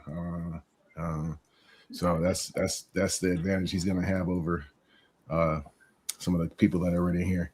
So for me, that's a win already, right? That we drafted we went and got the offensive lineman that you wanted, Jeff. I mean, I'll bet you wanted one sooner, but there's already we drafted a guy, and this is what I wanted. If we're gonna draft guys in the top 3 rounds, then they better have more potential than the guys we drafted last year or the year before that. Otherwise, what's the point, right? Now I worked my way up to getting around to this guy, but when we drafted him, I was heated, bro. I was not happy. I guess because forgive me if I'm wrong, because you saw that a lot of people did it because most people saw that he's listed as a center. The initial consensus feeling is like, well, why are we drafting another center when we've got JP, we've got Linderbaum and we've got JPJ. But then upon a further review, then you'd see that the guy is as you said, like he's a swing guy. He doesn't just play the one position. He plays all Even over. JPJ, we didn't draft him as a center. He was drafted under a guard. He wasn't even listed as a center coming out at the draft. He was listed as a guard, and that's how we drafted him. He only played. That was his only season, his senior year, that he played. Yeah, but center. My rebuttal to that though, Jeff, is how many other times have we done that to players that we put them in positions they don't really play, or he was listed as a guard. He We're played doing it right now with this played- new guy. We're doing this right now with this new guy. He played Nate, center. he's none of that I shit. know, Just I get know. a guard. They Get do the that, best guard yeah. out there, dude. Yeah. All teams do that, though. All teams do that. You're not Care about them. Care about them. We have the worst offensive line and removing. difficult. We have the You're worst making offensive line in football and removing guys around. Get a guard. Then do you not at least see that we took the best pass protecting offensive lineman by the numbers in the draft? Do you not see that as a good thing? I would rather would have had a legit guard that played left guard that had a lesser percentage than Zune has in passing, and way better. Look at his run protection score. It's way below average. Yeah, I know that's the knock on him. He's not a mauler, he's not a run blocker yet. But in terms of pure pass protection, you know what I'm saying? How do you know? He never played guard. How do you know he's never played guard? He's athletic as fuck. I'm not saying that. I'm not saying it was a bad pick, AR. But we're moving guys around like we did last year. We're doing the same shit. He never played guard in football, and then he's a wonderful athlete. He's one of the best. He's the best athlete, offensive lineman out there. I understand why they're moving him. He can't play tackle because he has short arms. Hold on. He's not gonna cut it as a left tackle. Hold on. So I now even heard he's in the running for guard. tackle. He's in the running for the right tackle position. He is. There you go. Then I would be happy with that. I would be happy with that. I also he belongs. I feel though with Zoom, another thing that adds to the reason why we brought him in is because when you're trying to fill out your Sunday squad, you're trying to see where you can, bring in a guy that can fill multiple positions, where you might be able to invest bringing in another body somewhere else. We might need an extra corner somewhere else. So if you got Zoom, then you know that when his number is called, he can slide into, not saying that he's a perfect, you know what I'm saying, he's a bona fide guard or a bona fide, center or tackle, but you feel comfortable with him sliding into that, covering that in a backup situation. So I think that's another reason why he outside of everything else, because again, his athleticism or the RAS score definitely screams a whole lot, because Spy Tech, that's one of his biggest things in regards to a lot of the players that he brings in, is that athletic score, you know what I'm saying, that he brings. So, and especially with the run game that we're trying to do, you need athletic play, you know what I'm saying, at our guards. Those guards gotta move. So, and we didn't have that a lot with with a lot of the other guards. So definitely I think he does have a jump over, as much as I like Rodgers. I think he definitely does have a jump over Rodgers. Just Jeff, because I understand that. SoCal, let me reiterate. He is ass at a running protection. He is ass at running protection. 50% percentage. He has a 90-something% pass rate, but he's ass at running the ball when running the football. And you don't know what he can do running the football at guard. What guard is rated high in the pass and Sorry, run? Jeff, I tried. Which guard this year is rated high in the pass and run? Which guard? Kappa. What guard at running football? I think JPJ, if he stays healthy, he could be a good pulling guard for us. I'm talking about in the draft that we could have drafted instead of Zoom, because what I know about players is it's rare that you find a player that's awesome in the pass and awesome in the run. You got to give somewhere. Our O-line is predicated on I just want him to be all right at the run. If it was all right at the run, Black, that would have been fine. He's ass at running. Look, you don't know. Okay. All right. Well, Jeff, I'm just saying you can't find a player that's going to be both great. Way below average at running. Check it out. Check it out. So now he's way below average now. So now he's not average even that running. good of a lineman. What Better was be he good rated at as a pass protection. lineman? He's a fucking left tackle. He better be good at pass protection. He's a left tackle. Oh. That's So why who he's good should at we- it. If I so can what just get in lineman- there for a second, just hang on a second, and then I think Jeff had his hand up like for a while. He wanted Where to is say Jeff? something My real bad, bad. but Ruben Bain was taken in the top 15 and was touted as being one of the best pass rushing defenders that come out of college this draft, right? Mm-hmm. And he went on record, like they asked him during the pre-draft, whatever you call them, I'm having a brain fart, but you know what I'm saying, like the media conference. They asked him the question, who was the best pass protector that you came up against, or the toughest offensive lineman, and he unequivocally didn't even hesitate. He said Trey Zone. So that for me counts for something. But anyway, sorry, Jeff. Pass protection. He's great at pass protection, bro. Gravy, you should know this. The running game is more of a team effort kind of thing. So if all the linemen are syncing together, and it should run like a machine. So if we get the chemistry going and all that, I don't care about what their numbers were in college and all that. If we get it cracking, we get it cracking. That's the overall way of seeing it. Rooting for the guy. I like the pick. Go ahead, Jeff. The dude's gonna pan out for me, but the switch in and all this around, we're doing it again. That's my thing. I'm sorry, Jeff. All right. So first of all, do you realize we're arguing over where this guy's listed on a depth chart that means absolutely bupkis right now? Okay. So first of all, they got to put him on the roster somewhere, so that's where they got him on paper right now. Until they start, it don't work that way. Okay. Until they start practicing and really see where he fits in, he'll be adjusted to the right spot. Okay. But here's another thing that see if you guys even knew about this. Have you ever heard of the Jacobs Blocking Award? Yeah. By the silence? No. So that's perfect. Do you know that he is one of he's one of two that won it in 2025? And what that is the award that goes to the best blocking by an offensive lineman. Do you know who won that award with him in 2025? Minus. Caden Proctor and Trey Zune are the only two that won it in 2025. Oh, 25. So this past season, him and Proctor won the Jacobs Blocking Trophy. All right. The awards are named, sorry. It's for, where is it? Oh, where the hell is it? I just had it. Jeff don't even know. No, I had it. I just, oh, here it is. It's just like JBJ winning the Star almost Award. like No, go ahead. Go on, Jeff. Please finish. I'm hearing you, Jeff. Go ahead. It's given to each conference's best blocker. So I know Gravy are throwing you stats out here. Oh, he's bad at this, bad at that. Then why the fuck would he have gotten this award? In the SEC, he was one of two guys to get that award. So obviously he's that goddamn good. All right. So I'm just throwing that out there that he's better than some people think he is. And again, we still don't know what we're going to get until he starts playing. So yeah, true. No, Got that award. I stand behind the pick. I stand behind I the so pick. do I, Jeff. But he got that award because he was a left tackle. Because he was a left tackle. That's why he got that award.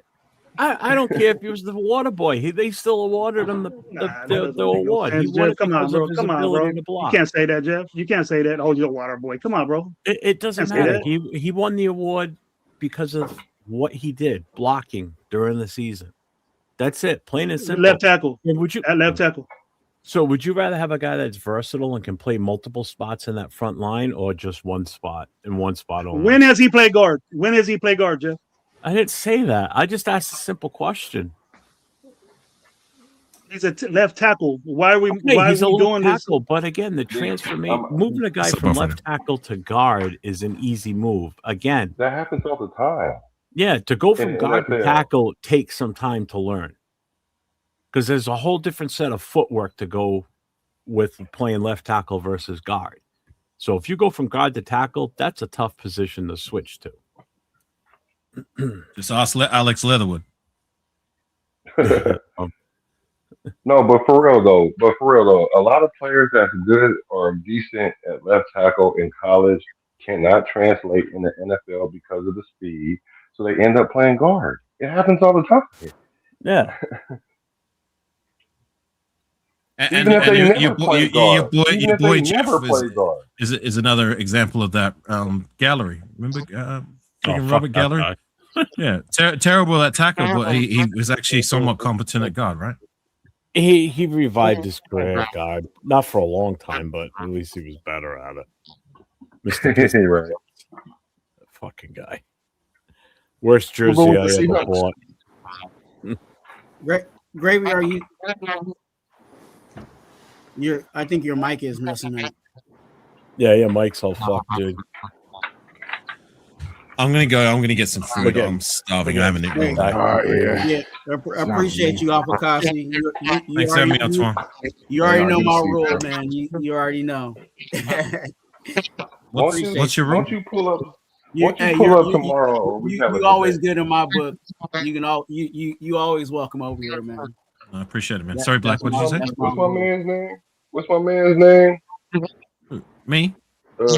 Gravy. Gravy, what you doing tomorrow, man? Let's me and you have a conversation tomorrow, man. Let's hash this out tomorrow. No, he's got sound tomorrow. Right now. His mic's not. I gotta go again. I'll take care. I'll catch you on the flip side. Yeah, appreciate you, brother. Yeah. He's got roaches in his mic. He got cockroaches in the mic. Something, yeah. It was but yeah, microphone. It's again for me. I don't see Zoom being a starter. I think he's just going to be that rotational guy. You know what I'm saying? That they can call on whenever that time is. I think there's going to be some guys ahead of him. You know what I'm saying? I think a lot of people are not putting respect on Burford. You know what I'm saying? Over there. I think you gotta go on mute. That other guard spot.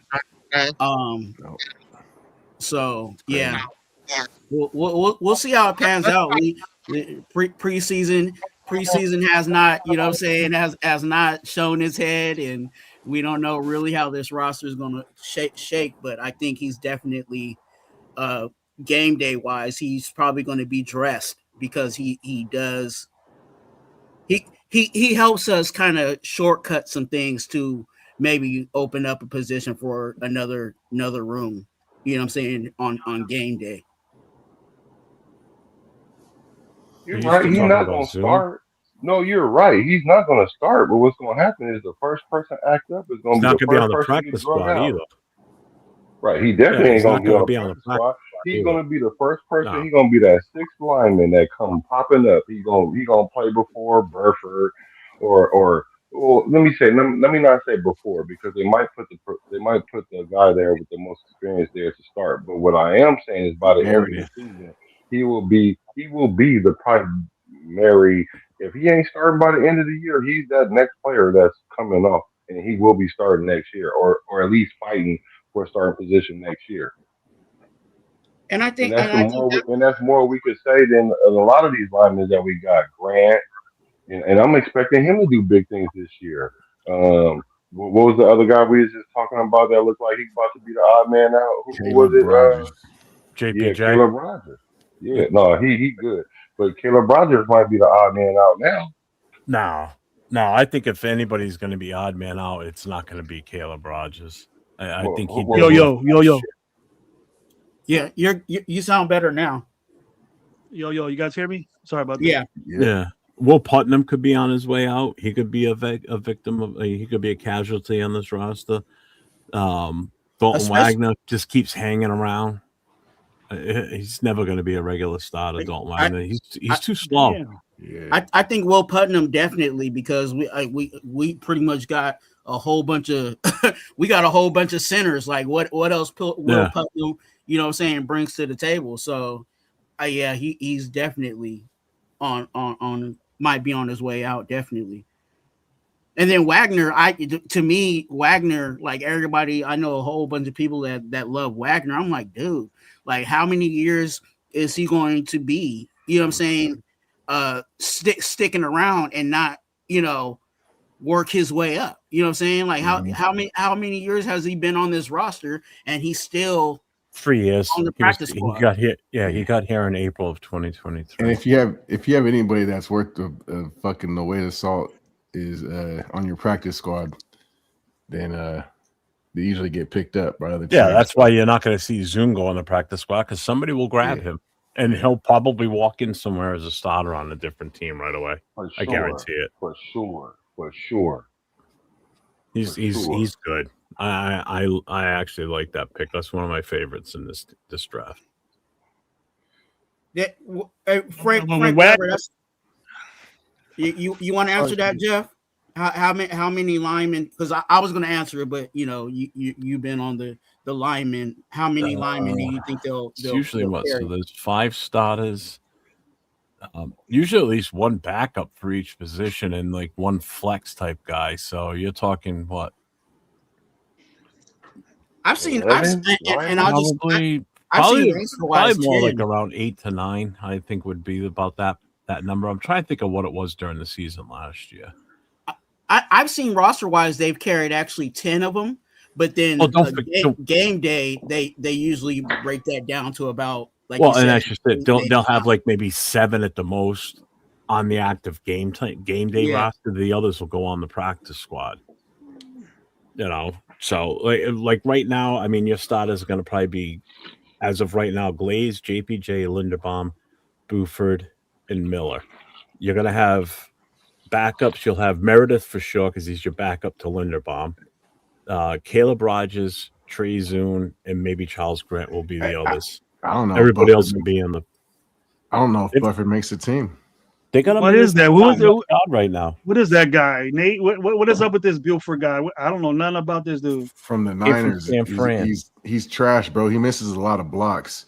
He's an upgrade from Parham, but he misses a lot of blocks. He's like I don't like him. He's a serviceable backup. I don't think he's going to make the team. But they've got him as the starting left guard right now. I don't see it.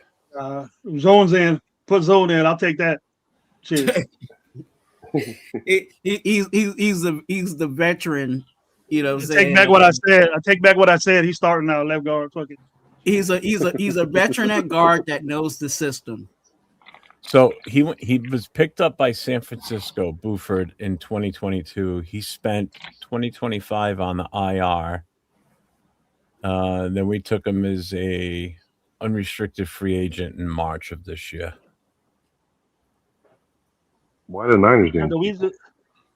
I think the reason why the reason why they keep Wagner is he's so big, dude. You got to have 6'9", 3, whatever he is. You got to keep dudes like that on your team. He's so big, dude. He's 6'8", 318 pounds. Yeah. Big punching bag. Yeah. He's a tackling dummy in OTAs. Yeah. You can't hurt him. We waived him twice last year. The last 2 years we waived him in August of 2024. Then we brought him back to the practice squad. Then we waived him in August of 2025. And then we brought him back to the practice squad. We elevated him on January 26th. January of this year. And that's because that was out of need because all our linemen was either hurt or getting ran through. Shit, Lakitasi got my burn in this dude, and he barely learning football. That's true. He played in some big games. He was solid. He's got some highlights. But I don't think he's the answer long term. He's going to get somebody killed. The way he misses blocks, I don't like it. Are you talking about Buford? I think he might be an insurance policy, to be honest with you. I think because we do have think about it, our guards are super young. So if they don't show, you know what I'm saying, if they don't show that they can take, you know what I'm saying, take the reins, then, they might just say, hey, Burford, go ahead, because we know that, you're a veteran. You may not be the best, but you know what you're doing. You know what I'm saying? Until these other guys can get it right. See, I don't know if that might work, but I don't know if he's even better than Meredith. I think Meredith has a leg up on him. Wow. Because he definitely got more experience. I like Meredith. I like Meredith a little bit. He's smaller. I don't like that. Like that. You like him to be a little 6'4", a little 30 more pounds or so. Who, Meredith? Yeah. Yeah, to me, Meredith looks like a thicker tight end. He's a little light in the ass. Yeah, I'm like, he don't really. Wow, you should see him and Parham next to each other. Him and Parham next to each other look like little babies compared to all them other dudes. Dude, they're crazy. I seen that in the game, dude, at the LA game. Yeah. Man, they look like midgets compared to all them dudes. For real. Well, this got bigger. What y'all think about the DB room, the corner room? He also the corners. He also fits his wide zone scheme a lot better than I think Bufford. You said corner. What's up with that secondary? We solid there? No, we're young there. Yeah, we're young there. That's about what you can say about it. We're young. Hey, real quick, I'm gonna get out of here. It's after 2:00 here in the morning, so I gotta go to bed at some point. You on East Coast time? So, hey, Jeff, appreciate you, man. Thank you, Jeff. No problem, man. Good to see you, man. 2 days in a row, see you Jeff. guys later. Yeah. Later, buddy. All right. Yeah, we're young at corner. You know, super young. Outside of Stokes and. You know, the latest on the other veteran corner we have is he's trying to get guaranteed money, so that's why we haven't seen him. He needs to go. You know, no, it's Taron Johnson. He's in a situation where the contract that he had no guaranteed money on it, so he's trying to. That's why he's not there. Yeah, that's why he's not there. There. Yeah, he's trying to get some guaranteed money on his contract, which I don't blame him, right? Like most of these players are the same, you know, they're all the same way. Like, I don't know specifically what number he's looking at, but you know, a contract that's not guaranteed, like, yeah, you know that's why we got Stoops, because he's from what I've researched, Johnson is a very, very good nickel. Yeah, he's why we got Stoops. He can't play safety. No. You're not even the same kind of player. But the thing is, he's a nickel cornerback. Stoops can play nickel cornerback, but he can play safety. Dude can't play safety. Now, I agree with you on this, that he shouldn't be out there playing, because if he get hurt and he ain't got no guaranteed money and all that, he just blew the bag. I understand that. So I get it. All this is positioning. The Raiders have the money to restructure his contract. All they got to do is extend his contract another year, give him guaranteed money, and stretch it out. So we can do it. So all this is just business as usual, right? So, okay, let's not look too far into it. Now, the question is, though, you're gambling with yourself by doing that, because we brought in enough corners that you really might be outplayed by somebody, especially if your boy come back and Jermont comes out there and play. Then we really might. I love him, bro. It just his injury is so complicated. That injury is so complicated. If you know about a bone cap, I don't know if you guys do excessively what it does. Bone plug. To the bone plug, but if you do that, I went to college real quick to learn about it. It's It's not good. It's not good at all. He's risking his career.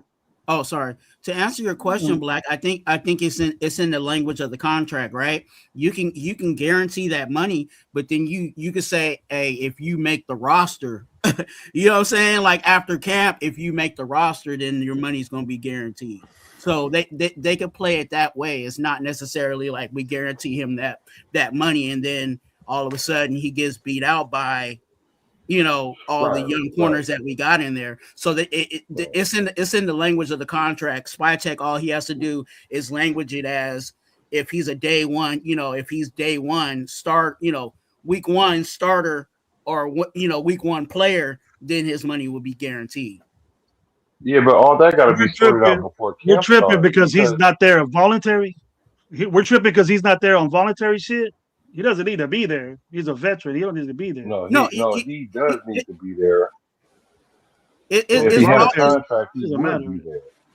Technically it's voluntary, so he doesn't necessarily have to be there, but it does have a little like, why are you not here with the new team, et cetera, et cetera. We did make a trade for you, you know what I'm saying, that part of it. But like me and Black were saying, it's like, he has to make the, I'm gonna call Black's channel. He's gonna have to make a business decision and say, hey, I ain't got no guaranteed money. I need, y'all need to throw me, some guarantee.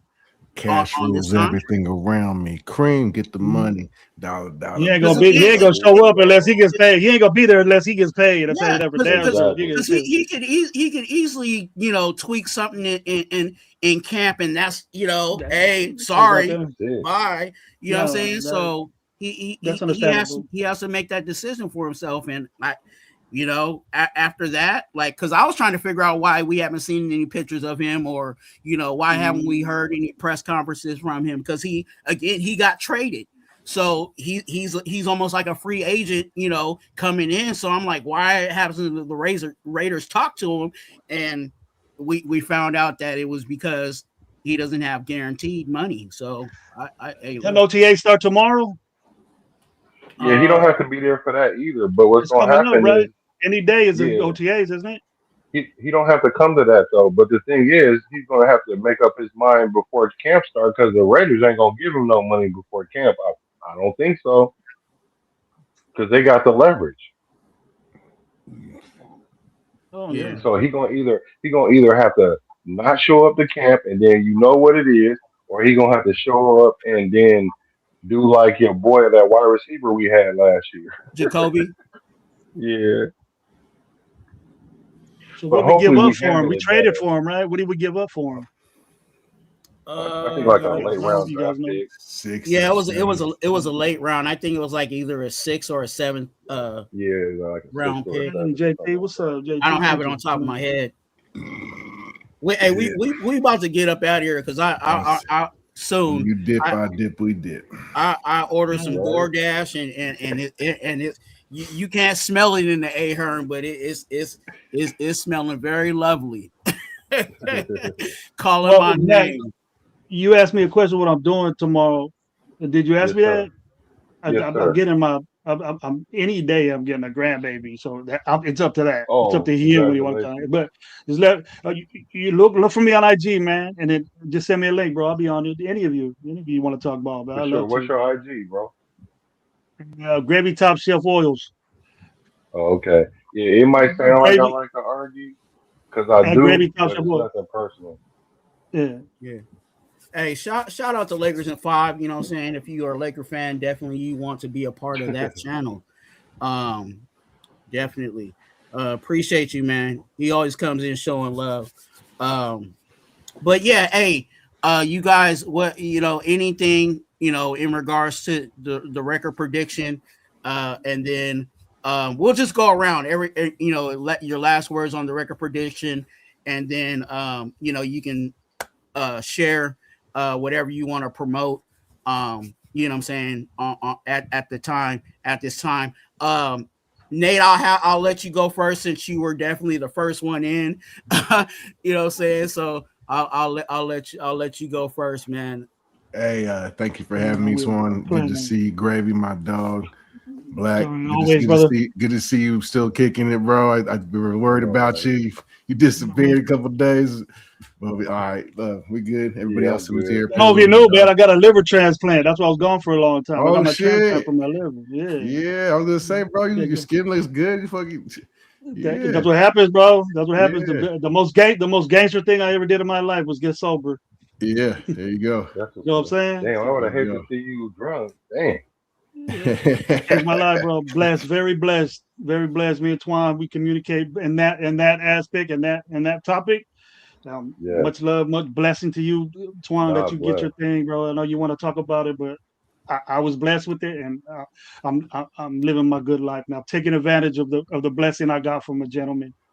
Hey, Well, yeah, but thank you guys for having me. Good to see everybody. Go dumb, Right, hit them thumbs, show some love, give a sub, all that good stuff. You know, what is it? What does Twuan say? What is it? What do you say again, Twuan? Don't be mean. Double tap that screen. Tap the screen. Yeah, I there you like go. that. Don't be mean. Go ahead and double smooth. tap that screen. That was smooth. All I right, appreciate cool. you guys. You guys know what it is. Catch you next Much time. love, Nate. For sure. Much love, Nate. Always. I'll reach out to you, brother.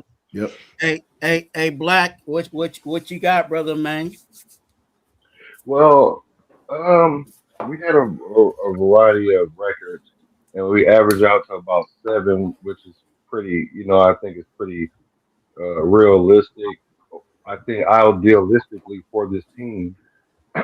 So I'm glad to see that. So I'm happy about that, and it all goes to what I've been saying way back when the season started, before the record even came out. Everybody was talking about 3 and 4 wins, and I'm like, on our worst day, we should see us winning 6 games. I mean, like, come on. So I think that kind of played out tonight, and I'm just glad that we all got together and we all had a good time, and we got your watch hours up. Y'all make sure y'all hit you feel me at the bottom, the subscribe button for Twuan, so we can get him to 1,000 subscribers and get him monetized, and so we can do our thing. So thank you guys. Yeah, I appreciate you, Black. You already know. Anytime you need me, you know where to find me, dog. For sure. Yeah. Hey, great gravy. You know what I'm saying? Go ahead and let them know what you want to let them know. I'm gonna stay with that 6 wins at the double up as an improvement. I just want to, Twuan and Black. It was so bad last year. It was so disappointing. It got worse, and I couldn't stand it. I couldn't stand what my team that I love my whole life looked like that. Very disappointing on the way it was. I just want to get better. I want to look better. I know we put the right pieces. I'm anxious for this quarterback to start and get going, because I know he'll win some games for us if he plays. So that's just it, man. My top is 6, but that is an improvement, and I want us to look better, want us to play better, and it'll happen. It's bound to happen. I've been waiting a long time for this, so it's bound to happen. Finally, I just hope. I don't want to say hope, but finally, it could get going, and I have confidence that it will. Confidence that I will. But thank you, Twuan. Thank you, Twuan, for letting me, man. You're one of my good friends in different ways, bro. You mean so much to me, what you say and how you feel about me and things like that, bro. I'm never gonna forget it. You're always in my mind and my spirits.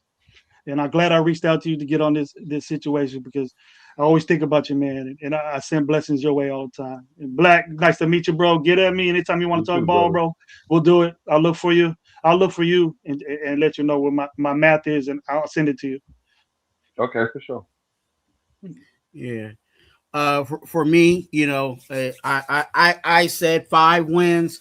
But ultimately what I want to see from this team is us look like we're playing football. The past couple of years that we've been, cheering for this team, it hasn't looked like what the other teams is doing, you know what I'm saying, playing games. I watch, not just the Raiders, but I've watched other teams, and I'm like, man, I wish we could play like, you know what I'm saying? I wish our football looked like this. You know what I'm saying? Like, I understand even with those teams, they lose games, but like, you could tell when football looks like legit football, you know what I'm saying? And I want us to have more of that. Our drafting somewhat, drafting does somewhat make sense for us. It's working for us, and ultimately I just want us to, again, look like we're playing games, you know what I'm saying? Like playing football, not just, our running game sucks, and oh my gosh, blame it on this guy, blame it on that guy, you know what I'm saying? Like, I want to go out there and say, hey, we played, we did the best we could, and we still lost, you know what I'm saying? Or hey, we gave them hell, you know what I'm saying, all the way into the fourth quarter, and it came down to, you know, a touchdown drive or a last minute field goal. You know what I'm saying? Like, that's what I want to see from us, being competitive, because I know that even with Spy Tech, he's looking down the line. You know what I'm saying? My frame that I think Spy Tech is looking at is about 2 or 3 years from now. So if we can, you know what I'm saying, take the steps to get to that year 3, where, you know, by year 3, we're Mendoza's in, you know what I'm saying, our defense knows what they're doing because we kept Rob Leonard. Obviously, Kubiak is still there. Everybody on the offensive side of the ball has got the first install and is now working on the second install of the offense because they've been there long enough to have, you know what I'm saying, the scheme down. Like, that's what we ultimately trying to work towards. So I want to see those steps starting with this year. But yeah, that's what I got. You guys already know, hit that like button, hit that subscribe button. Here at Raider Twuan, we are advocates for being an organ donor. Please be an organ donor. The description, the information is always down in the description of all my videos and all my lives. You guys already know what I'm about to say. You guys are a blessing. I don't say that just as at a routine. I really do mean it. You know what I'm saying? When you guys come over here, hit that like button. When you guys say share your Raider gospel, whether I agree with it or not, you know what I'm saying, you guys are definitely showing me love. You know what I'm saying? Everybody that's under the sound of my voice, I'm sorry to take this long, but I really do mean it. Under the sound of my voice, you know what I'm saying, any second that you guys come over here and holler at me, any second that you take to hit that like button, even if you don't watch the whole video, you know what I'm saying, it is a blessing to me. And definitely you are a blessing to me, because there's things that I go through in my life where I could easily give up. There's times in my life where I feel like sometimes I want to give up, but because you guys take the time, just a second, to show that your affection and care for me. I look, thank you. And that's why I tell you guys that all the time, even though it sounds like it's routine, I really do mean it. You're a blessing. Be a blessing to someone else. All right. And let's go. Let's go. Let's go. Let's go. Way to go, Twuan. Way to go, Twuan. Raiders. Yeah, is he a Raider at all? Hey, Raider Twuan here. You must watch one of my videos or lives. Thank you for watching. Go ahead and hit that subscribe button, and it's right there. Or if you want to watch one of my videos, watch it right there. And let's go, Raiders.